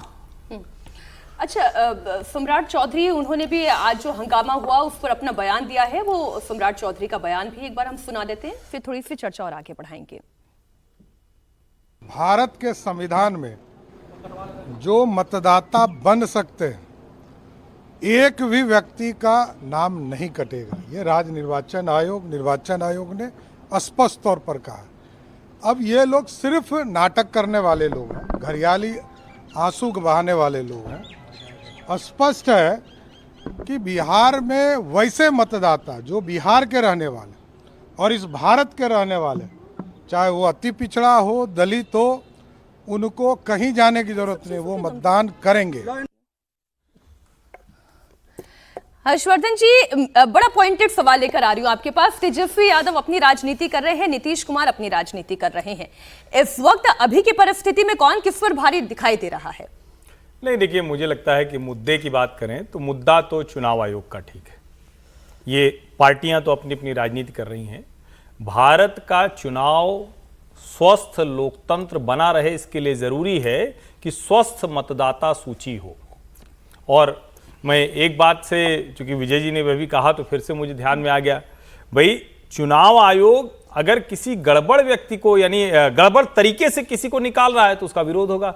लेकिन अगर 35 लाख लोग किसी भी वजह से बोगस हो, डुप्लीकेसी हो, जीवन नहीं रहा उनका, किसी भी वजह से हैं, तो उनका नाम क्यों होना चाहिए? और इतनी मेहनत के बाद जो मतदान का प्रतिशत 60, 65, 70 के ऊपर नहीं जा पाता है, क्या उसकी एक बड़ी वजह यह है कि दरअसल मतदाता हमारा बहुत जागरूक है। हम बेवजह उसको कहते हैं कि अरे देखो शहरी मतदाता नहीं जाता, ये नहीं जाता, वो नहीं जाता। शहरी जो मतदाता है उसके 4 जगह वोट हो गए, वो अपने उस शहर में है ही नहीं। और आप उसको जैसे ही शुद्धिकरण की बात आएगी तुरंत आप कहेंगे ना नहीं, इसमें तो किसी का एजेंडा है। अब ये एजेंडा कैसे तय हो पाएगा? और मेरा ये मानना बहुत स्पष्ट तौर पर मैं कह रहा हूं कि ये नीतीश और तेजस्वी के मजबूत या कमजोर होने का मसला ही नहीं है। ये मसला है जनता के, we the people of India के मजबूत होने का। और वो चुनाव आयोग जो कर रहा है बिल्कुल दुरुस्त कर रहा है। अब उसमें कोई ऐतराज करने की वजह नहीं। और फिर मैं कह रहा हूं, जो बीएलओ, बीएलए या दूसरी जगहों पर जो कमी होगी उसको समझना, चिन्हित करके दूर करना, यह भी सरकार और प्रशासन का काम है। चुनाव आयोग की जो एक प्रक्रिया है उसको सर्वोच्च न्यायालय भी देख रहा है। अभी 28 को सुनवाई है। तो मुझे लगता है कि अब ये बार बार सवाल खड़ा करना कि प्रक्रिया गलत है, गलत तरीके से हो रहा, ये मुझे ठीक नहीं जान पड़ता है। जो जो आपको मिलता है उसकी लिस्टिंग कीजिए, आयोग सर्वोच्च न्यायालय के सामने। और वैसे भी मामला अब कोर्ट में चला ही गया है। अब कोर्ट से जो होगा सही गलत वो तय कर लिया जाएगा। लेकिन बिहार पॉलिटिक्स से जुड़ी हुई एक और खबर है जो आज चर्चा में हम कहानी कुर्सी की में शामिल कर रहे हैं। मुख्यमंत्री नीतीश कुमार के सहयोगी उपेंद्र कुशवाहा की एक सलाह ने बिहार में सियासी हलचल पैदा की है। उपेंद्र कुशवाहा ने नीतीश को अपने बेटे निशांत को पार्टी की कमान सौंपने की सलाह दी है। बड़ी खबर आपको दे दें, कुशवाहा ने सोशल मीडिया पर एक लंबा पोस्ट डाला। उन्होंने कहा कि नीतीश कुमार समय की नजाकत को समझें। वो एक साथ सरकार और पार्टी नहीं चला सकते, इसलिए नीतीश सरकार चलाते रहे लेकिन पार्टी की कमान अपने बेटे को सौंप दे। उपेंद्र कुशवाहा ने यह भी कहा कि अगर नीतीश ने ऐसा नहीं किया तो जेडीयू को भारी नुकसान होगा। उपेंद्र कुशवाहा से नीतीश के सियासी समीकरण हम सब जानते हैं बनते बिगड़ते रहे हैं समय समय पर, इसलिए कुशवाहा के बयान पर जेडीयू ने जब प्रतिक्रिया दी तो उसमें बड़ी ही सधी हुई प्रतिक्रिया थी। थोड़ा सा तंज भी था, थोड़ी सी सीख भी थी, थोड़ी सी सहमति भी थी। जेडीयू प्रवक्ता ने कहा कि जेडीयू के कार्यकर्ता नीतीश का चेहरा देखकर ही पार्टी का झंडा उठाते हैं, इसलिए इस बारे में कोई भी फैसला नीतीश कुमार ही लेंगे। तो आपको उपेंद्र कुशवाहा का बयान भी सुना देते हैं और फिर जेडीयू की ओर से जो सधी हुई प्रतिक्रिया आई वो भी आपके सामने रख देते हैं। जनता दल यूनाइटेड के जो कार्यकर्ता हैं और जो समर्थक जनता है उसके मन की भावना को हमने अपना शब्द दिया है, बाकी हमने कुछ नहीं किया है। उनके मन की भावना को अपने शब्द में हमने रखा है। शब्द मेरा है, भावना उनकी है, बस यही है। क्या भावना है सर उनकी? निशांत को अब राजनीति में आ जाना चाहिए। अब जो हमने लिखा उसका अर्थ तो आप समझ रहे होंगे, हमको लगता है उसकी व्याख्या की क्या जरूरत। हमने तो उसमें लिखा है ना, अब कहना क्या, जो कहने में तो आदमी कह देगा कि बाद में हमने ऐसा नहीं कहा था। जो हमने लिखा है वो तो हमेशा के लिए है। अच्छा, नोट तो इसीलिए लिखा जाता है कि ऊपर की बात और ज्यादा स्पष्ट हो जाए। उसमें बिल्कुल स्पष्ट है, उसमें कुछ भी ऐसा नहीं जिसमें हमको फिर अब व्याख्या करनी पड़े। हमारी पार्टी के कार्यकर्ता, चाहे वो गांव के अंदर काम करने वाला कार्यकर्ता, बूथ आधारित, वो नीतीश कुमार जी के चेहरे को देखकर ही इस पार्टी के झंडे को लगातार उठा रहा है। तो जो भी फैसला वो लेते हैं वो सुगंध के रूप में होता है, दुर्गंध के रूप में नहीं होता है। नीतीश कुमार जी के सुपुत्र निशांत कुमार को अपने माँ पिता के काम से कभी सर नहीं झुकाना पड़ा है, जबकि तेजस्वी यादव को यह कहना पड़ा है कि हमारे माँ पिता ने गलती की है तो माफ कर दीजिए। अब इस संबंध में औपचारिक फैसला लेने का अधिकार केवल और केवल माननीय नीतीश कुमार जी को है। पूर्व महिला मुख्यमंत्री हैं, उनके पति अदालत से घोषित हैं आर्थिक अपराधी वो राष्ट्रीय अध्यक्ष के पद को सुशोभित कर सकते हैं। बिहार के मुख्यमंत्री पर एक दाग नहीं लगा है। ये पूरे बिहार के दौरा हर जिले प्रगति यात्रा में किए, विकास की गति की समीक्षा कर रहे हैं और इनको रिटायरमेंट लेना चाहिए, लेकिन उनके पति और उनको सत्ता और सरकार में बने रहने के लिए भागीदारी करनी चाहिए। कैसा दोहरा विचार, ये दोहरी मानसिकता, करनी कथनी एक करनी चाहिए। उनका पुत्र है, पिता के नाते उनको निर्णय लेना है और जनता जिसको चाहती है निश्चित तौर पर उसको आशीर्वाद देती है।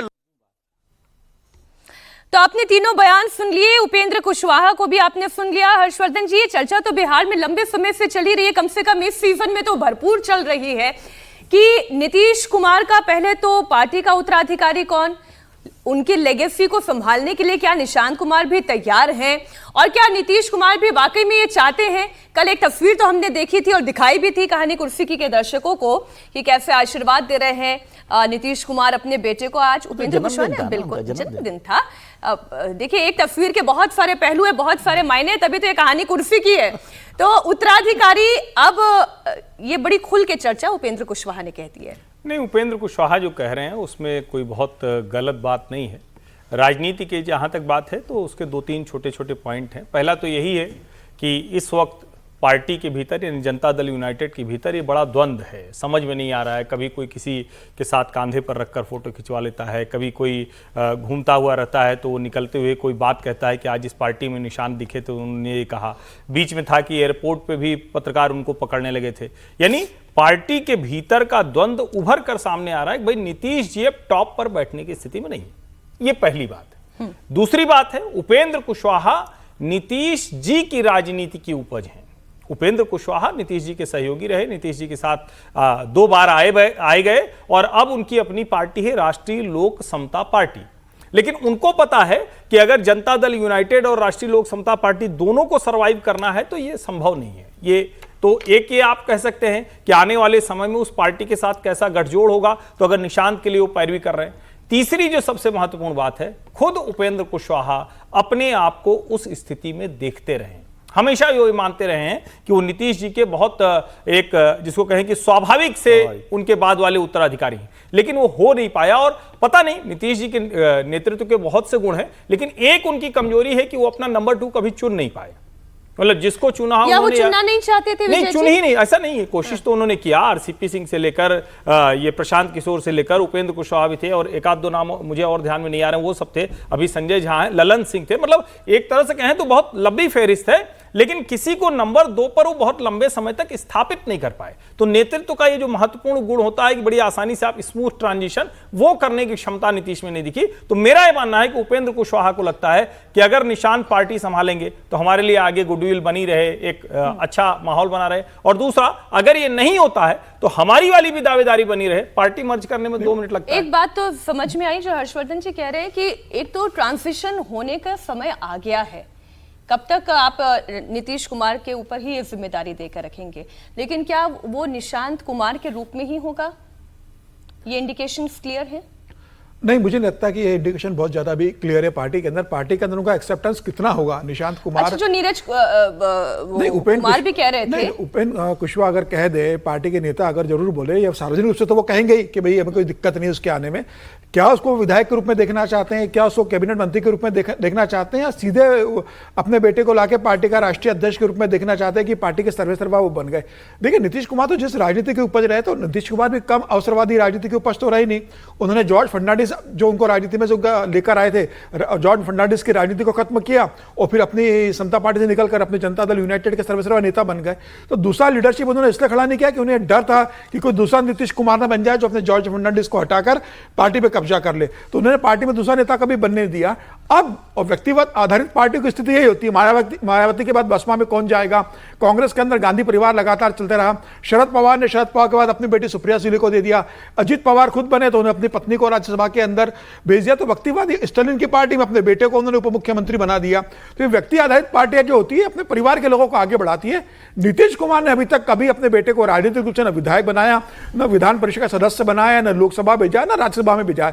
लेकिन अब नीतीश कुमार का राजनीतिक भविष्य बहुत ज्यादा नहीं है, ये नीतीश कुमार भी जानते हैं, ये नीतीश कुमार के पार्टी जनता दल यूनाइटेड के सारे बड़े नेता भी जानते हैं, ये भारतीय जनता पार्टी भी जानती है। तो अब जनता दल यूनाइटेड का भविष्य क्या है? क्या वो भारतीय जनता पार्टी में आगे जाके मर्ज हो जाएगी? क्या उसका अस्तित्व बना के रखना है तो नीतीश कुमार का बेटा ही उस पार्टी को संभाल सकता है, जिससे कांग्रेस को गांधी परिवार संभाल सकता है, वैसा नीतीश कुमार का बेटा ही पार्टी को एकजुट रखेगा? ये तमाम प्रश्न है और अभी पार्टी इसमें मंथन कर रही है। मैं जो विजय जी जो बात जेडीयू के ही प्रवक्ता ने कही कि नीतीश कुमार के चेहरे पर ही वोट आते हैं, तो निशांत कुमार पर भी फैसला नीतीश कुमार को ही करना है। बिल्कुल ठीक बात है, ये तो इसमें कोई बात नहीं है कि नीतीश कुमार के चेहरे पर ही वोट लालू आता तक, है। लेकिन जो घुमा कर ले आए थे, तेजस्वी तक घुमा कर ले आए थे। नीतीश कुमार के चेहरे पर ही वोट मिलते हैं जेडीयू को, इसमें तो कोई शक नहीं है, वही अकेले नेता हैं, ये सब बात है। लेकिन एक बात समझनी चाहिए कि जितने बयान आपने देखना है, नेता लोग इशू पर बयान नहीं देते, वो अपने रेफरेंस में बयान देते हैं इशू को। जैसे कुशवाहा जी है, जिसको हर्ष जी ने बहुत अच्छे से डिफाइन किया कि अब वो थोड़ा सा इधर स्पेस बनाने की कोशिश कर रहे हैं कि मान लीजिए निशांत आ जाए तो उनके साथ ठीक बना रहे, एक अच्छा इक्वेशन बना रहेगा। वो एहसान होता है, उनको राज्यसभा भेज दिया था ना, चुनाव लोकसभा हार गए तो राज्यसभा भेजा, तो वो भी अपना एहसान होता है नीतीश का। उत्तराधिकार की परेशानी सारी राजनीतिक दलों में रहती है, खासतौर से जो डिनेस्टी वाले लोग हैं, एक ही पार्टी है, एक ही आदमी है जिसने बनाई है, कांग्रेस में तो कभी नहीं है। तो उसको लेकर नहीं, उत्तराधिकार अभी तय कहाँ हुआ है वहां पर? नहीं तो बुद्धि तो उसमें दूसरी बात क्या है कि उत्तराधिकार के अलावा सोनिया गांधी जी के बाद तो राहुल गांधी ही सब संभाल ही रहे हैं। और नीतीश कुमार जी को देखें, वो बहुत ही सशक्त नेता हैं और कोई आप कह रहे हैं उत्तराधिकार की बात, उन्होंने कोई दोस्त को अपने साथ नहीं रखा। जनता पार्टी से अगर आप शुरू करेंगे तो जॉर्ज फर्नांडिस का जिक्र किया, लालू यादव को याद कीजिए, मुलायम सिंह को याद कीजिए, वीपी सिंह को याद कीजिए, चंद्रशेखर को याद कीजिए, और अभी रामविलास पासवान, शरद यादव साहब को याद कीजिए, जो शरद यादव उनके बिल्कुल बराबर के लोग हुआ करते थे, उनको याद कीजिए, और अभी आखिर में ललन सिंह जी को याद कीजिए। और पॉलिटिकल फ्रेंड्स में देखें तो अब तो वो पलटू राम को बहुत ज्यादा। अब आगे क्या? नीतीश कुमार नीतीश कुमार से अब कोई फैसला लेना तो जरूरी हो गया है ना अपनी पार्टी के लिए। हाँ, तो वो फैसला लेना होगा। अब वो जब समझ में आ रहा होगा चुनाव तो देखिए उनके चेहरे पर ही लड़ा जाना है, उसके बाद ही होगा। जब बीजेपी उनके चेहरे पे चुनाव लड़ रही है तो आप सोच रहे हो जेडीयू निशांत कुमार के चेहरे पे चुनाव लड़ेगी? बीजेपी की तो थोड़ा रहम खाई है, वो निशांत कुमार पे लड़ रही, नीतीश कुमार पे चुनाव लड़। ताकत ही नीतीश कुमार है। हाँ, बीजेपी की ताकत भी नीतीश कुमार है आज, जो क्योंकि इसीलिए तो उनको पकड़ के बैठे हुए ना कि नहीं आप थोड़ा सा आराम से बैठिए। अच्छा, तो उसको लेकर लगातार बात हो रही है और अभी चुनाव तक नीतीश कुमार कोई सक्सेशन पर काम नहीं करेंगे। उसके बाद यदि पार्टी रहती है तो उस पर फिर हम लोग चर्चा कर सकते हैं। और एक चर्चा मैं छोटी सी कहना चाहता हूँ, हालांकि सबको पसंद नहीं आएगी, कि ये हमने मान के चल रहे हैं कि अगली बार सरकार एनडीए की आनी है, चुनाव तो होने दीजिए। अब वो तो चुनाव ही बताएगा। लेकिन आपने तय कर लिया, आपने मतलब हम सब लोगों ने तय कर लिया कि अब कौन बनेगा मुख्यमंत्री, नीतीश कुमार बनेंगे, बीजेपी का बनेगा, मतलब एनडीए की सरकार आ रही है। कि संगठन लोगों को तय करने दी, संगठन का नेतृत्व जेडीयू में क्या निशांत कुमार को दिया जाएगा? मेरा तो सवाल बड़ा इतना छोटा सा है कि नीतीश के मन में कब हम रोजाना चर्चा करते हैं, तो कह रहा हूँ कि अभी जनता को भी तय करने दीजिए कुछ। ठीक, बहल साहब मैं एक ही चीज कहना चाहता था। उन्होंने दो मुद्दों पे इशू बनाया था। पहला कि ये पार्टी की भी रिस्पॉन्सिबिलिटीज को निभा रहे हैं और साथ साथ स्टेट को भी रन कर रहे हैं, जो इस समय उनसे हो नहीं रहा है। इस वजह से निशांत की उन्होंने बात करी थी। आप खुद भी इनका बैकग्राउंड देख लीजिए तो 2009 में पहले आए थे राष्ट्रीय समता पार्टी के साथ, फिर चले गए, फिर 2021 में आए और आरएलएसपी के साथ, और उसके बाद फिर चले गए फरवरी 2023 में। उन्होंने सब पार्टी की पोजीशन से रिजाइन कर लिया था क्योंकि इनकी नीतीश जी के साथ सीरियस इश्यूज थे और वो इश्यूज अभी भी हैं। लेकिन वो एक बात मैं विजय जी की बिल्कुल मानने को तैयार हूं, जो इन्होंने कहा है कि वो ब्रिज अपना बना रहे हैं निशांत के साथ, ताकि आगे कभी निशांत ने पार्टी अगर संभाली तो उनकी अपनी भी इंपॉर्टेंस वहां पे होगी। यही बात हर्षवर्धन जी भी कह रहे हैं। अब देखिए कौन सी स्क्रिप्ट पर काम करते हैं और ये नीतीश कुमार ही तय करने वाले, उनके पार्टी के सर्वे सर्वा भी वही है। नीतीश कुमार के पास भी क्या विकल्प है अपनी पार्टी के लिए, ये तो वही जानते हैं कि उनके मन में क्या चल रहा है। अब बात महाराष्ट्र की हम करने जा रहे हैं। महाराष्ट्र के विधानसभा में राज्य के कृषि मंत्री माणिक राव को काटेगा मोबाइल पर रमी गेम खेलने वाला वीडियो वायरल हो रहा है। वीडियो आपने भी देखा होगा, नहीं देखा है तो हम दिखा देते हैं। इस वीडियो के सामने आने के बाद विपक्ष ने उनसे इस्तीफे की मांग कर दी है। संसद भवन में सभी दलों की बैठक के बाद एनसीपी शरद के सांसद सुप्रिया सुले ने मीडिया से बातचीत में कहा, कृषि मंत्री को तुरंत अपने पद से इस्तीफा देना चाहिए। उन्होंने कहा कि राज्य में बीते 3 महीनों में करीब 750 किसानों ने आत्महत्या की है और ऐसे गंभीर समय में कृषि मंत्री का सदन में बैठकर मोबाइल गेम खेलना शर्मनाक है। उन्होंने आगे कहा कि वह इस मुद्दे पर मुख्यमंत्री एकनाथ शिंदे से भी बात करेंगी ताकि किसानों की समस्याओं पर गंभीरता से ध्यान दिया जा सके। कांग्रेस नेता विजय वडेट्टीवार ने कहा, सरकार पर तीखा हमला करते हुए भ्रष्ट और असंवेदनशील सरकार है। उन्होंने कहा, महाराष्ट्र में हर दिन किसान आत्महत्या कर रहे हैं। सरकार ने फसल बीमा की जिम्मेदारी किसानों पर डाल दी है। मंत्री कोकाटे के पास कोई जिम्मेदारी नहीं है, इसलिए वो रमी खेल रहे हैं। यह सरकार किसानों की नहीं, सत्ता की भूखी सरकार है। अजीत पवार की अगुवाई वाली एनसीपी के कोटे से कृषि राज्य मंत्री माणिकराव कोकाटे ने रोहित पवार के वीडियो पर सफाई भी दी। उन्होंने कहा कि वीडियो उस वक्त का है जब सदन स्थगित हो गया था। अच्छा, ये भी कमाल है, सदन स्थगित हो गया और आपने एकदम से मोबाइल खोला, रमी खेलना शुरू कर दिया। नहीं, देखिए माणिकराव कोकाटे के बारे में पहले मैं थोड़ा उनका इतिहास भी बता दूं। घाट घाट के पानी पीवे नेता है ये पहले कांग्रेस में थे। कांग्रेस के बाद जब शरद पवार ने राष्ट्रवादी कांग्रेस पार्टी बनाई तो राष्ट्रवादी कांग्रेस पार्टी में चले गए। राष्ट्रवादी कांग्रेस पार्टी ने टिकट देने से मना किया तो ये फिर से कांग्रेस में आ गए। फिर जब नारायण राणे शिवसेना में गए तो ये शिवसेना में चले गए। जब नारायण राणे ने शिवसेना छोड़ी और तो ये छोड़कर वापस राष्ट्रवादी कांग्रेस में आ गए। कुछ समय बीजेपी भी रहे। 2014 का निर्दलीय चुनाव भी ये लड़ चुके हैं नासिक से। बड़े नेता है सिन्नर के, जीत गए वहां से। अब उनके बारे में कहा जा रहा है कि भाई वो रवि खेल रहे थे। उनका बयान आया, उन्होंने कहा कि भाई मोबाइल में बड़ी एक समस्या है कि जब मैं यूट्यूब पे जाता हूं तो कई वैसे विज्ञापन आते हैं कि आपको पूरा देखना ही पड़ता है 10-20 सेकंड के, आपके पास कोई इलाज नहीं होता। बोले मैं वो कार्रवाई देखने के लिए खोल रहा था तो उसमें वो विज्ञापन रवि का चला तो मेरे पास कोई ऑप्शन नहीं था कि मैं उसको हटा सकूं, क्योंकि 10-12 सेकंड का जो विज्ञापन आपको कंपल्सरी देखना होता है। खेल रहे हैं, नहीं खेल नहीं रहते। वो बोले मेरे हाथ में मोबाइल रखा तो वो विज्ञापन चल रहा था रमी का। लेकिन स्किप ऐड का ऑप्शन तो आता है ना। नहीं, लेकिन जो आया है कि 10-12 सेकंड का जो था तो बोले मैं इतना टेक्निकली साउंड नहीं हूं तो वो देख रहा था मैं, मतलब वो नहीं खेल रहे, मैं खेल नहीं रहा था। बोले 12 सेकंड के बाद वो चला गया और फिर मैं अपनी कार्रवाई के अंदर आ गया। लेकिन ये पूरा मामला रिकॉर्ड किसने किया है? इस पूरे मामले को रिकॉर्ड करके रोहित पवार जो है उन्होंने इस पूरे मामले को भेजा है। लेकिन रोहित पवार वहां नहीं थे उस समय। उसको रिकॉर्ड भी इन्हीं के पार्टी के एक नेता ने किया है जो माणिकराव कोकाटे के राजनीतिक प्रतिद्वंदी है, राष्ट्रवादी कांग्रेस के नेता है। इन्हीं के पार्टी के नेता ने रिकॉर्ड किया है और उन्होंने ही वो ये अजीत पवार के साथ है अभी। और अजीत पवार के एक विधायक ने इसको रिकॉर्ड करके रोहित पवार को भेजा था और रोहित पवार ने उसे अपलोड करके इसे सोशल मीडिया पे डाला है। तो ये पार्टी की इंटरनल पॉलिटिक्स भी कहा जाता है कि जिस विधायक ने ये रिकॉर्ड करवाया है वो विधायक मंत्री बनना चाहता था, वो मंत्री बना नहीं है, कृषि राज्य मंत्री बन गए। तो उसे लग रहा है कि ऐसी चीजें बाहर लाऊंगा तो उनका इस्तीफा होगा तो फिर मैं मंत्री बन जाऊंगा। तो ये आंतरिक पॉलिटिक्स भी है। लेकिन फिलहाल ये निश्चित रूप से एक मतलब एम्ब्रेसिंग सिचुएशन जरूर रही है। और विधानसभा का सत्र हालांकि खत्म हो गया था। देवेंद्र फडणवीस ने कहा है कि वो अजीत पवार से बात करेंगे और मंत्री से भी बात करेंगे कि भाई आप वहां पर चर्चा के लिए आते हो, कम से कम सदन के अंदर इस तरीके से ना। और मुझे लगता है कि वैसे तो सारी कहानी इन्होंने खोल के रख दी है समीर जी ने, फिर भी विपक्ष ने जो आरोप लगाए हैं, जो बयान दिए हैं, वो जरा एक बार आप सुन ले। सुप्रिया सुले ने जो कहा वो भी आपके सामने रखते हैं। महाराष्ट्र में जो महाराष्ट्र के कृषि मंत्री है उनका एक वीडियो निकला है जहां हाउस जब चालू था, डिबेट चल रही थी, तो महाराष्ट्र के जो मंत्री है, कृषि मंत्री है, वो मोबाइल पे रमी खेल रहे थे। वो वीडियो अभी आया है और ये बहुत चिंता की बात है। एक तरफ हम मांग कर रहे हैं कि जो ऑनलाइन गेमिंग है उसे घर बर्बाद हो रहे हैं और उस पर बैन आना चाहिए, ऐसी चर्चा समाज में हर तरह से आ रही है। और महाराष्ट्र के कृषि मंत्री जब असेंबली चल रही है, असेंबली में बैठ के अगर मोबाइल पे रम्मी खेलने लगे तो क्या? और आपको पता है, वो भी डेटा मेरे यहाँ आया है कि महाराष्ट्र के मंत्री का स्टेटमेंट है, मकरंद पाटिल का। उन्होंने कहा है फ्लोर ऑफ द हाउस पे कि जनवरी 25 से मार्च 25 तक 750 किसानों ने आत्महत्या की है।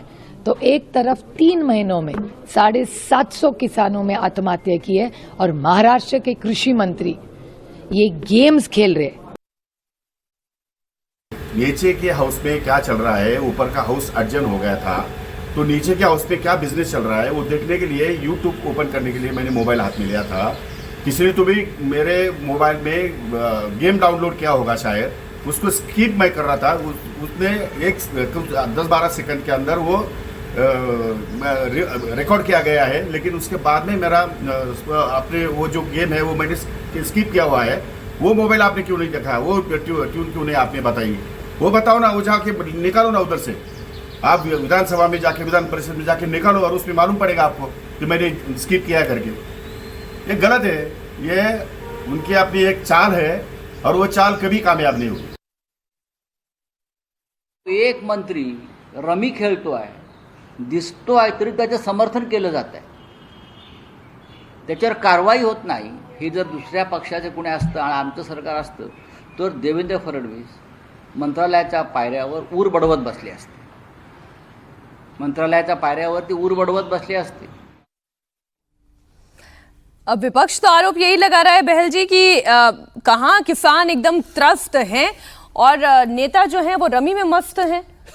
बिल्कुल सही कह रहे हैं आप। ये जरूरी नहीं है कि वो खेल रहे थे कि नहीं खेल रहे थे, लेकिन कृषि सिचुएशन इस समय महाराष्ट्र के अंदर चिंतापूर्ण तो है। अनसीजनल रेन्स की वजह से बहुत सारे फार्मर सुसाइड्स हो रहे हैं। 767 का नंबर जो महाराष्ट्र स्टेट ने अपने आप बताया है 3 महीने में, जनवरी, फरवरी, मार्च, यानी कि डेली की अगर हम एवरेज देखें तो 8 से 9, 8.5 के करीब है। 8.5 लोग रोज सुसाइड कर रहे हैं फार्मर्स। ये सिचुएशन है। दूसरी चीज है, कोकाटे जी हमेशा से कंट्रोवर्सीज में रहे हैं, जैसे समीर जी कह रहे थे, तो वो कंट्रोवर्सीज क्या थी? अप्रैल के अंदर इन्होंने एक सभा में जहां बातचीत चल रही थी और कुछ फार्मर्स ने इनसे पूछा कि अगर हम ऋण समय पे वापस कर रहे हैं तो क्या उसको आप माफ कर देंगे, लोन वेवर कर देंगे? तो उन्होंने बड़े इंटरेस्टिंग जवाब दिया था। उन्होंने कहा था कि वैसे भी जो फार्मर लोन लेते हैं 10 से 15 साल तक वापस नहीं करते और उसका इस्तेमाल किया जाता है वेडिंग और एंगेजमेंट्स में।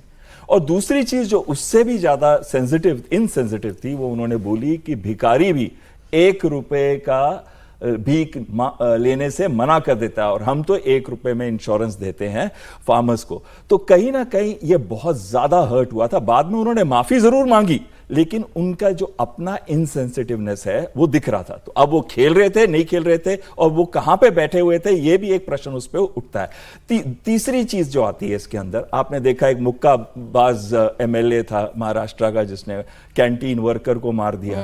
आपने देखा कि असेंबली के अंदर अभी 2 दिन पहले कितना हंगामा हुआ, मारपीट भी हुई, पुलिस ले गई, पर हमेशा एक साइड के ही लोगों को लेके जाती है। छावा संगठन का भी अगर आप देखें, जहां पे ये बातचीत, जब इसकी डिस्कशन हो रही थी उसके बाद वहां पे भी मारपीट हुई, और वहां पे कौन पिटे ये आप सबको पता ही है कौन।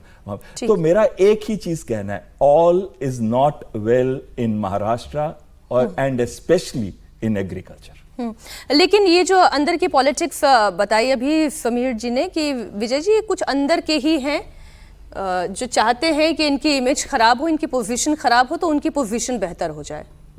ज़्यादातर बार ऐसा होता है, और समीर जी जो बात कर रहे हैं वो अंदर की बात है, तो वो उसमें कोई गलत बात नहीं हो सकती। लेकिन जो समीर जी ने बताया उससे ये समझ में आता है कि कोकाटे साहब को कार्ड शफल करना अच्छा आता है। अब वो फोन पे रमी खेल रहे हैं ना खेल रहे हैं, लेकिन कार्ड अच्छे शफल कर लेते हैं, शफल अच्छे से करते हैं, ये उनको समझ में आता है, इसलिए रमी जानते हैं कि नहीं जानते। विजय जी 10 लाइनों को 1 लाइन में समेट के जवाब देना बहुत खूब जानते हैं। हर्षवर्धन जी, इस पर आपकी कोई टिप्पणी? नहीं, मुझे लगता है कि बेवजह, मतलब ये इतनी चर्चा का विषय ही नहीं। जब हम किसी विषय पर बात करते हैं, जब कर्नाटक में वहाँ हॉर्न देख रहे थे विधायकगण, वो चर्चा का विषय था। जब कोई मीटिंग के दौरान, किसी महत्वपूर्ण मीटिंग के समय कोई नीति आयोग की बैठक में हो जाए या अधिकारियों की समीक्षा बैठक चल रही हो, या भूपेश बघेल जब कर रहे थे तो हमने उसकी चर्चा की थी, वो चिंता की बात है। इसमें बहुत जो दिख रहा है, या अगर इससे ज्यादा वीडियो होता तो शायद टिप्पणी हम कर पाते कि इनके ऊपर चर्चा करनी या नहीं चाहिए। वो सचमुच ऐसा लग रहा है कि वो समझ ही नहीं पा रहे हैं कि हुआ क्या है। और जो लोग भी मोबाइल को जानते हैं, यूट्यूब देखते हुए या आपके अगर कोई गेम है तो उस गेम को खेलते ही 4 तरह के प्रचार आते हैं। यहां तक कि अगर जितने ऐप हैं जो जिनसे आप मोबाइल नंबर जानते हैं या दूसरे ऐप हैं, उस पे भी इस तरह के गेम आते हैं, उनको वो अनस्किपेबल होते हैं। 10-12 सेकंड तो आप स्किप भी नहीं कर सकते हैं। तो सवाल ये है कि क्या ये इतना महत्वपूर्ण है? मुझे लगता है बेवजह का मुद्दा बनाया जा रहा है, इसमें किसान भी आ गए। इससे क्या लेना देना भाई? किसान की स्थिति दूसरी वजह से खराब है। किसान की स्थिति, मंत्री किसी जगह पर अगर मान लीजिए गेम खेल ही रहा हो, सदन के भीतर कार्रवाई के दौरान खेल रहा है, तो बिल्कुल एक सेकंड ये पद पर रहने लायक नहीं। बाकी मुझे लगता है कि ये थोड़ा सा वितंडा ज्यादा हो गया, चर्चा का विषय इतना नहीं था। ठीक, अब अगली खबर की बात कर लेते हैं। कांवड़ यात्रा का ट्रैक उत्तर प्रदेश में सियासी उठापटक का केंद्र बना हुआ है। सरकार और विपक्ष दोनों आमने सामने हैं। सरकार कांवड़ियों पर फूल बरसा रही है। सीएम योगी कल खुद कांवड़ियों के रास्ते पर फूल बिछाते हुए दिखाई दिए थे, लेकिन विपक्ष लगातार कांवड़ियों को लेकर अटैकिंग मोड में है। संभल से समाजवादी पार्टी विधायक इकबाल महमूद ने आरोप लगाया कि कांवड़ यात्रा में शिव भक्त कम, गुंडे मवाली ज्यादा आ रही हैं। इसके बाद एक बार फिर उत्तर प्रदेश में सियासी पारा गर्म हुआ। कल योगी आदित्यनाथ ने क्लियर कट मैसेज दे दिया था कि कांवड़ यात्रा डिस्टर्ब करने की साजिश हो रही है, बदनाम करने की कोशिश हो रही है, लेकिन ऐसे उपद्रवी बेनकाब होंगे। और वाकई में एक बड़ा सवाल तो ये खड़ा होता ही है ना कि अगर मान लीजिए एक छोटा नंबर ही मैं आपके सामने रखती हूं, 100 कांवड़िए निकल रहे हैं कांवड़ यात्रा में, उनमें से अगर एक ने किसी घटना को अंजाम दे दिया, एक उपद्रवी है, तो क्या आप बाकी 99 को भी आप यही कह देंगे कि ये भी उपद्रवी हैं? तो क्या ये बदनाम करने की साजिश नहीं है? ये खैर एक सवाल है, लेकिन कहा क्या गया वो आप पहले सुन लें। हमें ध्यान में रखना होगा, जहां उत्साह और उमंग है, जहां श्रद्धा और भक्ति है, उस उत्साह और उमंग को भंग करने के लिए, इस भक्ति और श्रद्धा को बदनाम करने के लिए कुछ तत्व लगातार कुत्सित प्रयास कर रहे हैं। सोशल मीडिया प्लेटफॉर्म पर भी और प्रत्यक्ष रूप से भी ऐसे तत्वों के द्वारा यह प्रयास किया जा रहा है कि कांवड़ यात्रा को बदनाम किया जाए। यह हर कांवड़ संघ का भी दायित्व बनता है कि वे किसी भी ऐसे तत्व को जो कांवड़ की भगवान शिव की इस पावन यात्रा को बदनाम करने का कुत्सित प्रयास करके उपद्रवी के भेष में छुपे हुए हैं, उन्हें बेनकाब करें, उन्हें हर हाल में अपने आप से दूर कराएं, अपने बीच में न घुसने दें, प्रशासन को तत्काल इसकी सूचना दें। मुख्यमंत्री योगी आदित्यनाथ कानून व्यवस्था और प्रशासनिक स्तर पर बड़े सख्त हैं। वो ये चाहते हैं कि कांवड़ यात्रा सकुशल चलती रहे और ये किसी को भी मानना चाहिए। कांवड़ यात्रा श्रद्धा और आस्था का प्रतीक है, लेकिन बार बार इसमें से उपद्रव की खबरें सामने आती हैं और इस पर हमने लंबी चर्चा की, तकरीबन हर दिन हमने चर्चा की। सवाल ये है हर्षवर्धन जी, कांवड़ रूट पर हंगामा होना, बवाल होना, क्या पूरी कांवड़ यात्रा को बदनाम नहीं कर देता है? अब कुछ तस्वीरें आज मैं फिर आपके सामने रख रही हूं, आप ये देखिए। अब ये कौन है? क्या इन्हें उपद्रवी ना कहें, या फिर इन कुछ उपद्रवियों की वजह से पूरी की पूरी कांवड़ यात्रा को ही हम कटघरे में खड़ा कर दें? नहीं, देखिए, पहली बात तो ये कि कांवड़ यात्रा को कटघरे में खड़ा करने की बात ही अपने आप में ये बहुत, जिसको कहें कि इसका आधार ही गलत है। क्योंकि जितने लोग भी कांवड़ यात्रा में जा रहे हैं उन सब की अपनी आस्था है, अपने विश्वास के साथ जा रहे हैं और वो बहुत कठिन यात्रा होती है। मैं बार बार इस बात को कह रहा हूँ, मेरा साहस नहीं हो पाया कि मैं उस कांवड़ को थोड़ी 10 सेकंड के लिए भी कंधे पर उठा सकूँ। ज़मीन पर वो गंगा जल न लगे, वो मटका भी न लगे, वो कलश भी न लगे, इसकी भी चिंता होती है। लेकिन जब इस तरह के दृश्य दिखते हैं तो बिना किसी संकोच के मैं कहता हूं, और अच्छा है कि वो हो भी रहा है, इस तरह की हरकत करने वाला व्यक्ति वो शिव भक्त नहीं हो सकता। आप कांवड़ जैसे संयम, त्याग, तपस्या, अनुशासन उस पर्व में शामिल हो रहे हैं, उस यात्रा में शामिल हो रहे हैं, तो आप ये नहीं कर सकते। और ये जो वीडियो चल रहा है जिस पर 7 लोगों की गिरफ्तारी हुई, जो सेना के एक सिपाही के साथ वो लड़ गए, उसको फिर उन्होंने घेर कर पीटा, या जो भी ऐसे मामले आ रहे हैं। लेकिन यह भी सच है कि इनकी आड़ में कुछ लोग हैं जो ऐसे होंगे जो इसी में मौज मस्ती करने निकल जाते हैं, जिनको लगता होगा कि उनकी वजह से पूरी कांवड़ यात्रा को कह देना, सभी कांवड़ियों को कह देना। और का बयान आपने सुना था, उन्होंने क्या कह दिया था? उन्होंने तो ये कहा था ना कि पहलगाम में जो उस आतंकी घटना से इसका आपने कनेक्शन जोड़ दिया, इन्हें भी आतंकियों के कटघरे में लाकर खड़ा कर दिया। यही असली चीज है। एसटी हसन बोल देंगे, अभी समाजवादी पार्टी का एक और विधायक है वो बोल देगा। क्या इस तरह का बयान कोई और दे तो उसको सही तरीके से लिया जाएगा? नहीं लिया जाएगा। तो क्या इतना सामान्य शिष्टाचार, सामान्य संवेदना वो नहीं होनी चाहिए? इसका मतलब यह है कि हिंदू धर्म, हिंदू उत्सव, हिंदू पर्व त्योहार पर वो सामान्य संवेदना नहीं ध्यान में रखी जाती। मैं इसकी भी बात कर रहा हूं। और वो कहां से शुरू होता है कि कोई नाम बदलकर ढाबा है, कोई नाम बदलकर कुछ और कर रहा है। जब ये सब कुछ होता है तो उसमें इस तरह के तत्व शामिल होते हैं, और तब क्यों न माना जाए कि इसमें कुछ ऐसे उपद्रवी भी शामिल हो जाते होंगे जो जानबूझकर साजिशन इस यात्रा को बदनाम करना चाहते हैं। और मैं फिर कह रहा हूं, उत्तराखंड और उत्तर प्रदेश में भाजपा की सरकार है, दोनों राज्यों में ऐसी हरकत करने वाले उपद्रवियों को पुलिस ने कानून के दायरे में सबक सिखाया है।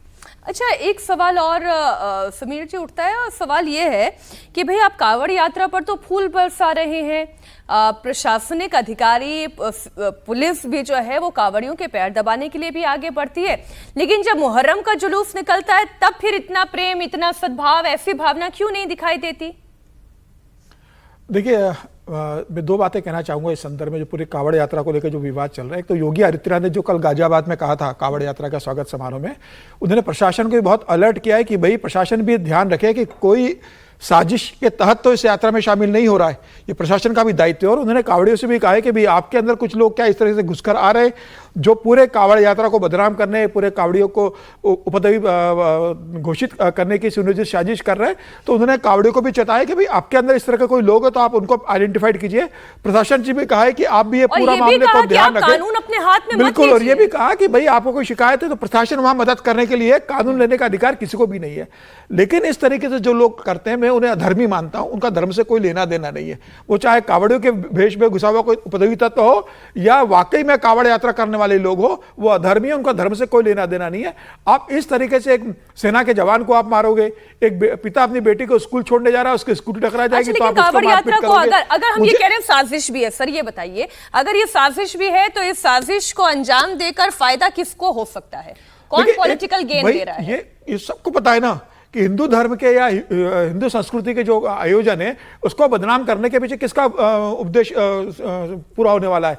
जब यह कहा जाता है कि भाई किस समय जब हिंदू धर्म की झांकियां निकलती है कौन सा तत्व पथराव करता है, और अब यह बताकर कहा जा रहा है कि भाई देखा उस समय पथराव का हम पे आरोप लगता है, अब आप ही के लोग उपद्रव मरा के लोगों को मारपीट कर रहे हैं। तो उस दोनों मामलों को, चाहे वो मुहर्रम का मामला हो चाहे कांवड़े का मामला हो, एक वर्ग है जो सोशल मीडिया पे इसे बराबर खड़ा करना चाहता है और हिंदू धर्म के ऊपर एक बड़ी मतलब जिसे कहते हैं ना एक आरोप लगाना चाह रहा है कि इस तरह के लोग यात्रा में शामिल हैं। कल एक और बयान सामने आया था केशव प्रसाद मौर्य का। केशव प्रसाद मौर्य ने क्या कहा कि ये तो कांवड़ यात्रा में कुछ सपाई हैं जो ये सब कर रहे हैं, समाजवादी पार्टी के कुछ लोग हैं जो अंदर घुस के ये उपद्रव कर रहे हैं।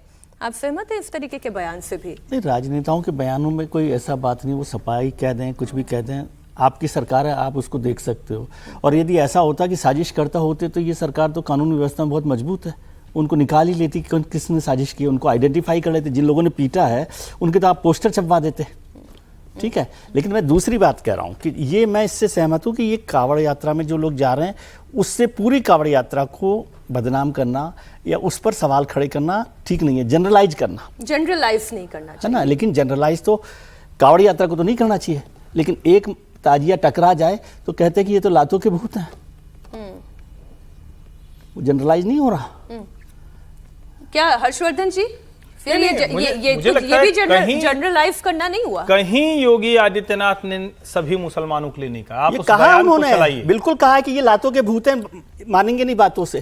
किसके लिए कह रहे हैं वो? 4 लोगों के लिए कह रहे हैं। जो ताजिया उस तरह से जो जनरलाइज करना है, इस पर मैं किसी भी उसके ऊपर अगर जा रहे हैं और जो वहां उपद्रव, मुख्यमंत्री इस तरह की बात कर रहे हैं, लेकिन इसमें कहां से सारे मुसलमान कहां से आ गए? क्या उस बयान में कहीं उन्होंने कहा है कि सारे मुसलमान? हाँ, बिल्कुल। इसका मतलब है जब वो कह रहे हैं कि जनरलाइज कर रहे हैं कि ये लातों के भूत है, बातों से नहीं। की बात तो नहीं, सारे मुसलमान क्या बोलना है क्या उसमें? वो भी तो उपद्रवी है। जब सारे कांवड़ियों में से कुछ कांवड़िए निकल के उपद्रव मचाने लगते हैं तो वो भी उपद्रवी है। बिल्कुल ठीक बात है, मैं भी यही कह रहा हूँ, लेकिन दोनों को जनरलाइज कर रहे हो ना आप। मैं तो कांवड़ियों की जो उपद्रव कर रहे हैं उसको भी जनरलाइज नहीं कर रहा। अच्छा, ठीक है, लेकिन यदि मुख्यमंत्री ये बोलेंगे कि इनको तो मैंने कहा है कि लातों के भूत है, बातों से नहीं मानेंगे, उन 4 लोगों के लिए कहा, उनको तो पकड़ ही लिया था आपने, किसके लिए कह रहे हो? तो मुझे एक बात बताएं कि इस तरीके की जब बड़े बड़े आयोजन होते हैं, बड़ी बड़ी यात्राएं निकलती हैं, प्रशासन के लिए वाकई में बहुत चैलेंजिंग है कि आइडेंटिफाई करना कि इन कांवड़ियों के बीच में से कितने एक्चुअली में कांवड़िए हैं और कितने उपद्रवी हैं, क्योंकि अगर संख्या उपद्रवियों की छोटी भी होगी तो वो पूरी कांवड़ यात्रा को बदनाम कर देगी। बिल्कुल, मीनाक्षी जी बहुत ही महत्वपूर्ण मुद्दा उठाया आपने, क्योंकि जब भी ये एडमिनिस्ट्रेशन करती है, ये कोई 50 किलोमीटर 10 किलोमीटर की यात्रा नहीं है, ये सैकड़ों किलोमीटर की यात्रा है। इसके अंदर जो रूट्स बनाए जाते हैं, हर चप्पे चप्पे पे तो पुलिस वाले को खड़ा नहीं किया जा सकता। इतनी सिक्योरिटी फोर्सेस कहीं पे भी नहीं होंगी कि उसको खड़ा किया जा सके।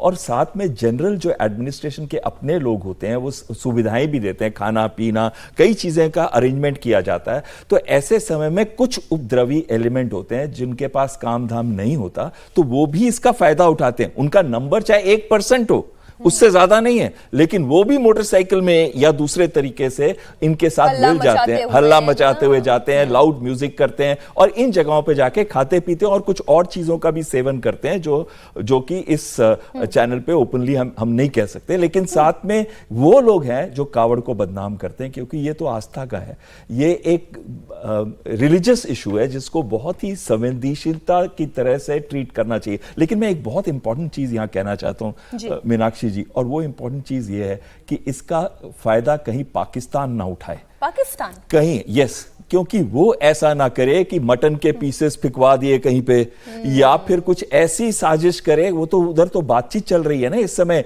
कि भारत के अंदर कुछ करना है। उनके आतंकी संगठन यही तो बोल रहे हैं कि भारत के अंदर सबको एक लेसन सिखाना है। तो कई ऐसी बड़ी यात्राएं जहां पे बहुत सारी भीड़ चल रही है, टारगेट तो हो ही सकती है, टारगेट तो कुछ भी हो सकती है। और इस वजह से भी प्रशासन को बहुत ही अलर्ट रहना पड़ेगा, खासकर इस समय में जबकि इस कावड़ यात्रा के ऊपर इतनी अहमियत दी जा रही है। बिल्कुल बिल्कुल ठीक बात है।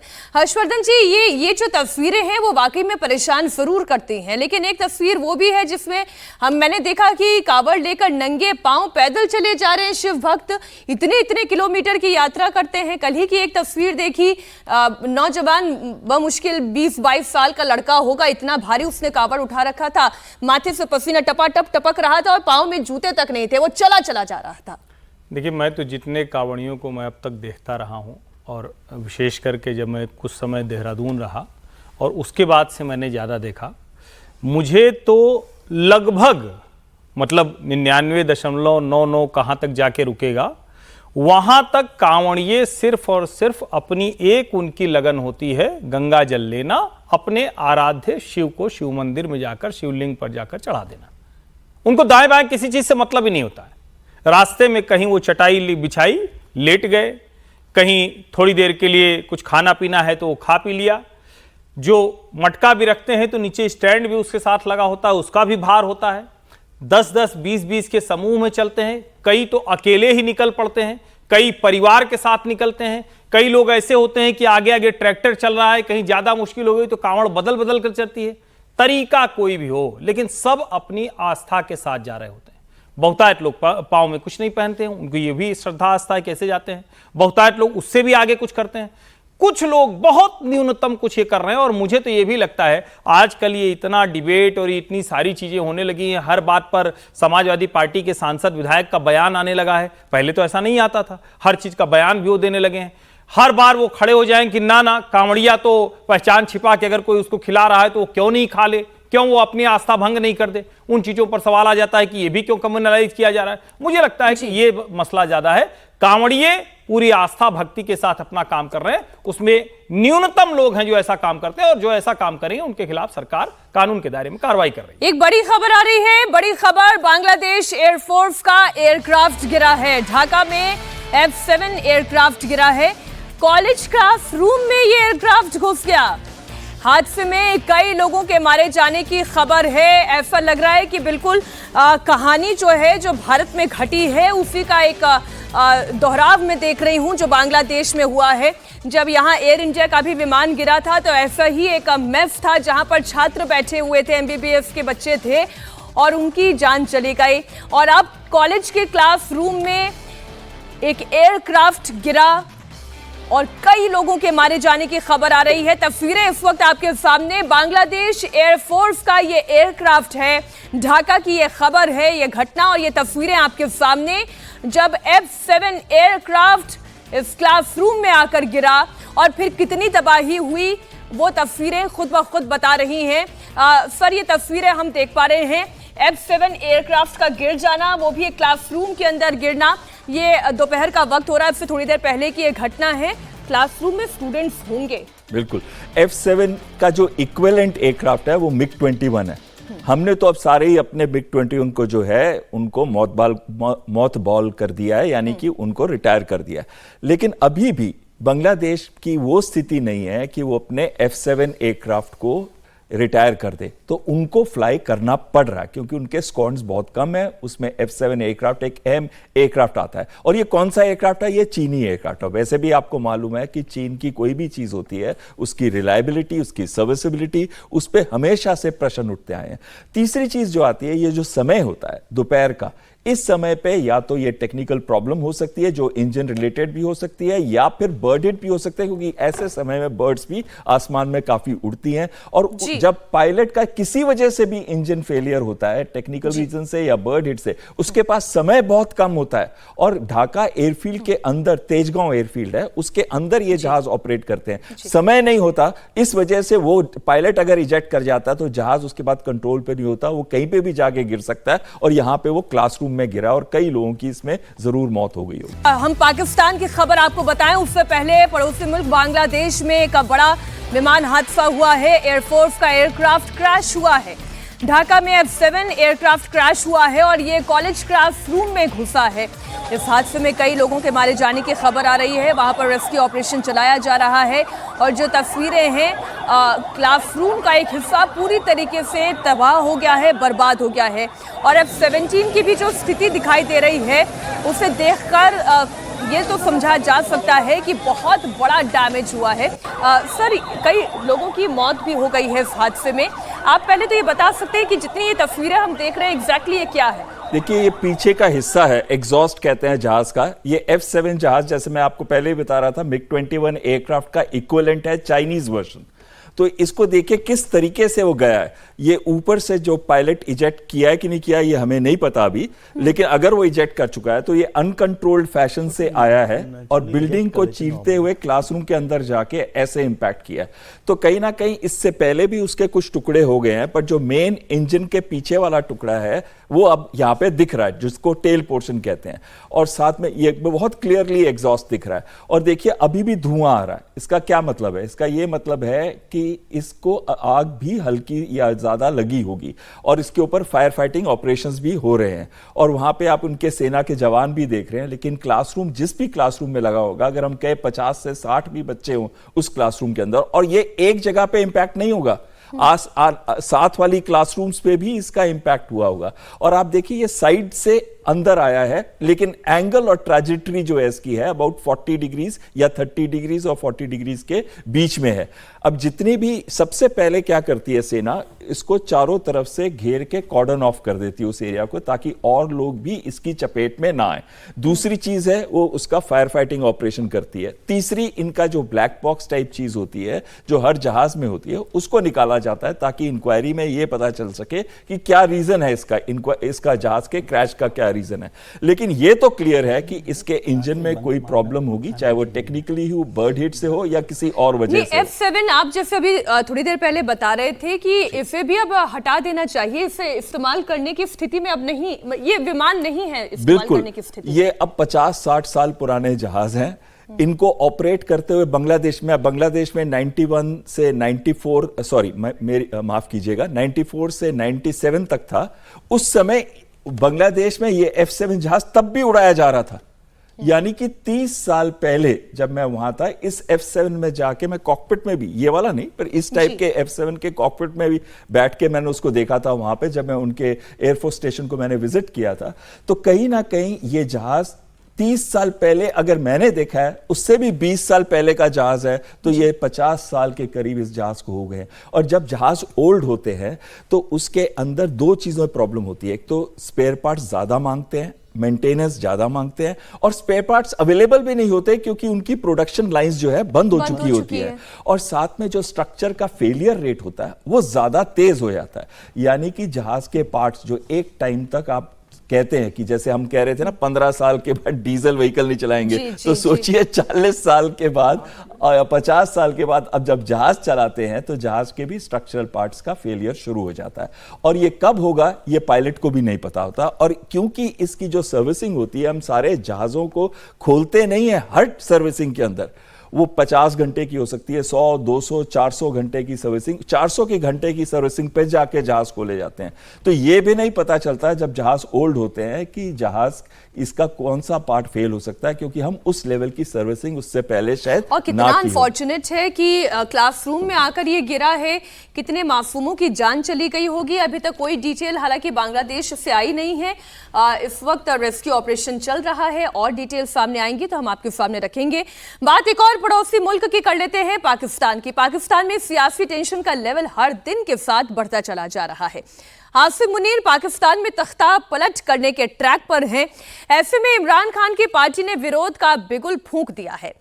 पाकिस्तान के कई इलाकों में इमरान खान के सपोर्टर्स प्रोटेस्ट कर रहे हैं, पाकिस्तान को आजाद कराने के नारे लगा रहे हैं। 5 अगस्त से पाकिस्तान में बड़े पैमाने पर प्रदर्शन का ऐलान किया गया है। हासिम मुनीर की फौज के इमरान समर्थकों में सीधा टकराव होने वाला है। शहबाज शरीफ पूरी पिक्चर को एक तमाशबीन बनकर देख रहे हैं। ऐसे में क्या पाकिस्तान में फिर मुनीर तख्ता पलट करेंगे या फिर मुनीर का कोर्ट मार्शल होगा? ये सब अभी कुछ सवाल हैं जिनका जवाब मिलना बाकी है। उसमें बुशरा बीबी का रोल क्या है, वहां पाकिस्तान में क्या चल रहा है, पहले वहां की कुछ तस्वीरें आप बड़े गौर से देखें। प्रोटेस्ट चल रहा है, लेकर रहेंगे और वो वक्त दूर नहीं, जब 5 अगस्त होगी आप देखेंगे कि सड़कों पे अवाम ही अवाम होगी, बहनें होंगी, बेटियां होंगी, माएँ होंगी और इंशाल्लाह आजादी लेकर रहेंगे। इंशाल्लाह जो 5 तारीख को खान ने कहा है कि भी मेरी तहरीक पीक पे होगी, हम उसकी तैयारी में खान के लिए बलोचिस्तान क्या, केपी क्या, सिंध क्या, अडियाला क्या, यहाँ पे भी खान बुलाएगा, इंशाल्लाह हम हाजिर होंगे। देखिए ये जज्बा जुनून, इसको कोई शिकस्त नहीं देख सकता और हम यही इनको समझाने की कोशिश कर रहे हैं। आपने वो जो कैदियों की वैनें जा रही हैं, नारे सुने आपने? हाँ, वो भी नारे लगा रहे, हालांकि वो पीटीआई के नहीं है, लेकिन अगर वो जेल से नारे लगा रहे हैं ना, तो आप जेल के लोगों का हाल देख के बाहर आवाम। इसका मतलब है कि जेल में बैठा इंसान राज कर रहा है, बादशाह जेल में भी है। जेल में बैठा कैद शख्स वो जीत चुका है, आप लोग हार चुके हो। ये पूरे कौम का यही हाल है। कौम इमरान खान के साथ है। जिन लोगों के पास इख्तियार है वो इस बात को समझें। इमरान खान के समर्थक इस वक्त मैदान में तो उतर चुके हैं, लगातार प्रदर्शन भी हो रहे हैं, लेकिन क्या वाकई में इतना बड़ा प्रदर्शन हो रहा है कि वो मुनीर का तख्ता पलट कर देगा? शहबाज शरीफ का क्या होगा? इधर बुशरा बीबी पर जो मुनीर का टॉर्चर चल रहा है उस पर भी हम बात करेंगे। तो पहला सवाल तो यही कि 5 अगस्त क्या पाकिस्तान में कोई तख्ता पलट होगा? देखिए, तख्ता पलट तो कोई नहीं होने वाला 5 अगस्त तक या 5 अगस्त से पहले, एक्सेप्ट अगर तख्ता पलट होगा भी तो वो मुनीर खुद करेंगे अपने आप को प्रेसिडेंट बना के। ये एक अपॉर्चुनिटी है, दूसरी चीज नहीं है। दूसरा है कि कोई भी डेमोक्रेटिक पार्टी पाकिस्तान की, उसने अपने 5 साल पूरे नहीं किए हैं। और तीसरी चीज है कि पाकिस्तान में हमेशा से तख्ता पलट होते आए हैं। 1958 में जनरल अयूब, 1979 में जनरल जिया, 1999 में मुशर्रफ ने एक तख्ता पलट किया था।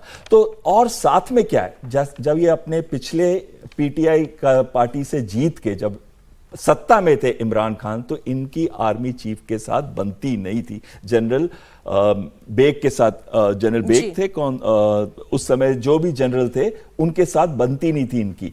तो कहीं ना कहीं ये बात जो है पाकिस्तान के जो जनरल्स हैं उनको बहुत ही क्लियरली मालूम है कि अगर वापस इमरान खान आते हैं तो बहुत सारी प्रॉब्लम्स होंगी आर्मी के साथ। लेकिन प्रॉब्लम क्या है, आर्मी बहुत ज्यादा पॉपुलर नहीं है पाकिस्तान में, पर वो कठपुतलियों की तरह अपने पॉलिटिकल लीडर्स को चलाती है। पॉपुलर कौन है? इमरान खान पॉपुलर थे और कहा जाता है कि लास्ट इलेक्शन के अंदर इलेक्शन को रिग किया गया था, इमरान खान को हराया गया था उसके अंदर। उसके बाद क्या होगा? अब से क्या हुआ है, 2 साल पूरे होने वाले हैं। अगस्त 2023 में उनको अरेस्ट किया गया था, उनको जेल में डाला गया था। आज से कुछ दिन पहले इमरान खान की स्टेटमेंट आई थी। इमरान खान ने कहा था कि मुझे बेसिक सुविधाएं नहीं दी जा रही, जो लीगली प्रोविजंस है जो एक प्रिजनर को देने चाहिए वो नहीं दिए जा रहे, और साथ में जो उनके ऊपर काफी अत्याचार किया जा रहा है। और उन्होंने कहा था अगर मैं मारा गया तो यह समझ लेना मुझे मुनीर ने मरवाया है।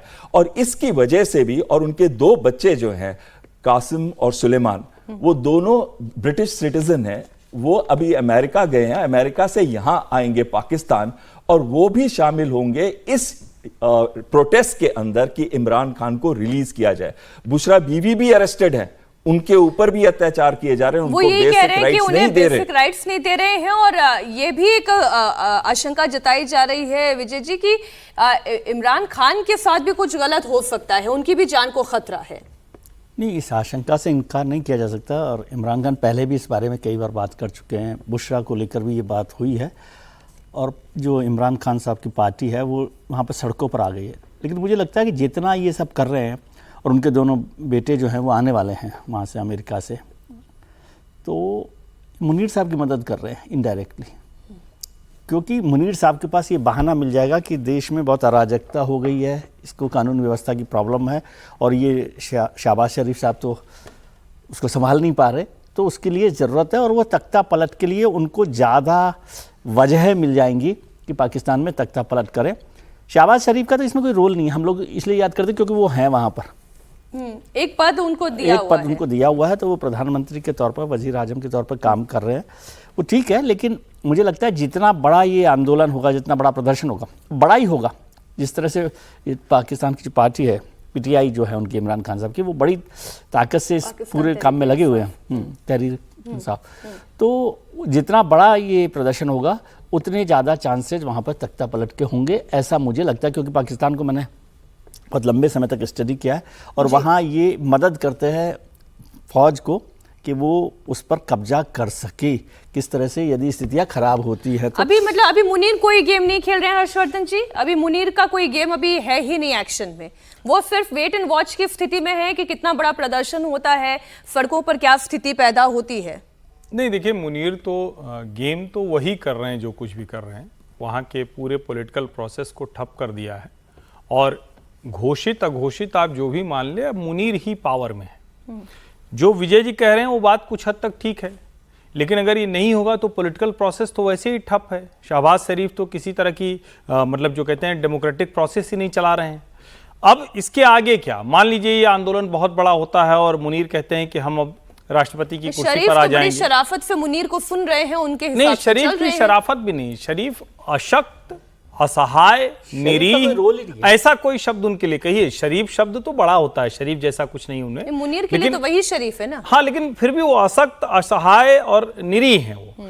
अब क्या है, अगर ये आंदोलन बड़ा हुआ और इस तरह की स्थिति होती है कि तख्ता पलट हो, सेना प्रमुख वहां बैठ जाए, तो एक तरह से डेमोक्रेटिक प्रोसेस के लिए रास्ता खुलेगा।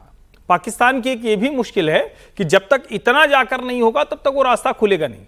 पाकिस्तान में पिछले कुछ समय में एक जो चर्चा बड़ी हुई है कि हम हर तरफ से घिरे हुए हैं, हर तरफ से पिट रहे हैं, हमारा कोई भी दांव काम नहीं आता है, हम इकोनॉमिकली बदहाल होते चले जा रहे हैं, कटोरा लेकर घूमते, उस पर भी हमारी सेना और हमारे हुक्मरान वो लड़ाई की बात करते हैं, वो बजट का बड़ा हिस्सा कर देते हैं। वो एक अंदर अंदर चल रहा है। हो सकता है कि इन दोनों के बीच में कहीं वो प्रोसेस बने और जिसको हम कहते हैं कि पाकिस्तान में शायद जो कुछ लोग हैं जो डेमोक्रेसी की तरफ जाना चाहते हैं, शायद उनकी भी कुछ आवाज सुनाई देने लगे। हम तो इस उम्मीद से देखते हैं।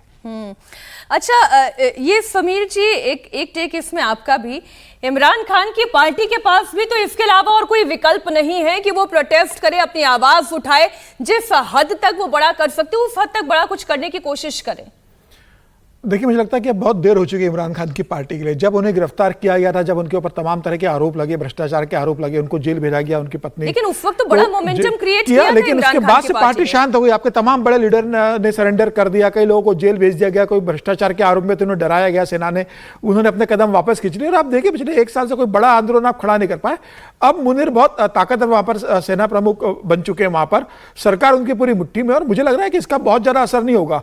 क्या इमरान खान को इसी डर से छोड़ दिया जाएगा कि सेना जनता सड़क पर उतर रही है? सुप्रीम कोर्ट में राहत नहीं मिल पा रही इमरान खान को। अगर आपको जाना तो आप सुप्रीम कोर्ट में जाओगे, सुप्रीम कोर्ट ऑलरेडी सेना के कब्जे में एक प्रकार से माना जा सकता है, वहां से आपको राहत नहीं है। और मुझे लगता है कि इमरान खान की अगर इतनी लोकप्रियता होती तो मुझे लगता है कि चुनाव में उनको थोड़ी मेजोरिटी मिल जाती, जनता दे देती।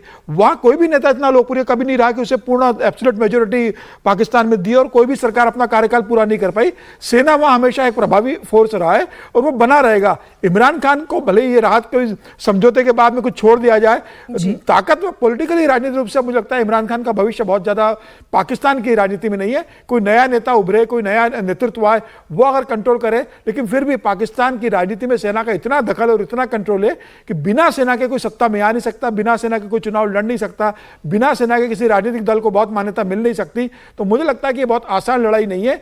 सुप्रीम कोर्ट में अभी इमरान खान हारे हुए हैं, सेना के सामने उनके उतरकर उनके कार्यकर्ता कितना सरकार को झुका पाते हैं, सेना को झुका पाते हैं, देखने वाली बात होगी। फिलहाल मुझे लगता है कि इसकी संभावना बहुत कम है, हालांकि कोशिश की जा रही है। और 5 अक्टूबर को जन्मदिन आता है इमरान खान का, तब तक इस मुहिम को पाकिस्तान में उनकी पार्टी का बड़ा मूवमेंट बनाने की कोशिश करेगी।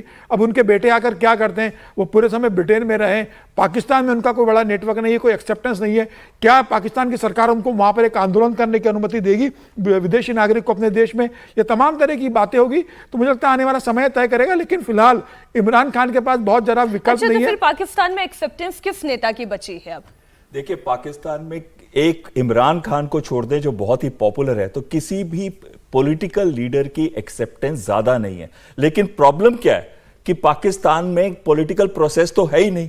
वहां पे अगर आप इनकी बात सुने, शहबाज शरीफ की, ये हमारे इधर हाइब्रिड गवर्नमेंट है। मैंने हाइब्रिड वॉर तो सुना था, हाइब्रिड गवर्नमेंट नहीं सुनी कभी भी। हाइब्रिड गवर्नमेंट का मतलब क्या होता है? एस्टैब्लिशमेंट, यानी इतिहास जब पढ़ाया जाएगा तब उसमें पाकिस्तान का नाम आएगा। हाइब्रिड गवर्नमेंट वो अपनी तारीफ में कह रहे कि भाई हमारी भी है वक्त इस सरकार में, इसलिए कह रहे हैं उसको नेगेटिव, मतलब इस तरीके से मत सोचिए, वो कह रहे मैं भी हूं। बिल्कुल, और उसी वजह से मुनीर उनको डिक्टेट कर सकता था और कह सकता था कि लड़ाई मैं हार गया हूं, लेकिन तब भी तुम मुझे फील्ड मार्शल बनाओगे। उन्होंने बनाया, लेकिन आर्मी चीफ को हटा सकते हैं प्राइम मिनिस्टर टेक्निकली, लेकिन फील्ड मार्शल को टेक्निकली हरा नहीं सकते। और दूसरी बात यह है कि जो अब मोमेंटम बनाया जा रहा है, अगर आपकी पिक्चर्स भी दिखाएंगे विलेज विलेज में, खासकर पंजाब में, देखिए ज्यादातर इंपैक्ट इमरान खान की पीटीआई का 2 जगह है, पीओके में है और पंजाब के अंदर है। तो पंजाब के अंदर, पाकिस्तान पंजाब के अंदर ऐसी मूवमेंट बनाई जा रही है कि फ्री इमरान, तो उस मूवमेंट के अंदर काफी सपोर्ट मिल रहा है, ये नहीं कि नहीं मिल रहा। लेकिन साथ में अगर मैं ये भी कहूं कि जब पाकिस्तान आर्मी, पिछली बार भी सपोर्ट मिला था, पाकिस्तान आर्मी अपना कहर बरसाती है, तो उसके बाद एक कॉमन आदमी क्या कर सकता है? बिल्कुल ठीक बात। इसमें एक लाइन में जोड़ दूं केवल कि यदि तख्ता पलट, भारत के रेफरेंस में सर उसको करेक्ट भी कर सकते कि यदि पाकिस्तान में तख्ता पलट हो गया इफ, और मुनीर साहब वहाँ पर प्रेसिडेंट बन जाते हैं या जो भी सर्वा बन जाते हैं, तो फिर भारत और पाकिस्तान के बीच में एक डायलॉग प्रोसेस शुरू होने की संभावना मैं देखता हूँ। इमरान खान के रहते ही हो सकता है। इमरान खान नहीं, मुनीर के तख्ता पलट करने के बाद, मुनीर यदि प्रेसिडेंट बन जाते हैं, जब आर्मी वहां पर तख्ता पलट कर लेगी, तो भारत और पाकिस्तान के बीच एक डायलॉग प्रोसेस शुरू होने की संभावना मैं देखता हूँ। हो सकता है। देखिए, मुनीर का एक ही वजूद है पाकिस्तान के अंदर, और वो वजूद है कि भारत एक थ्रेट है।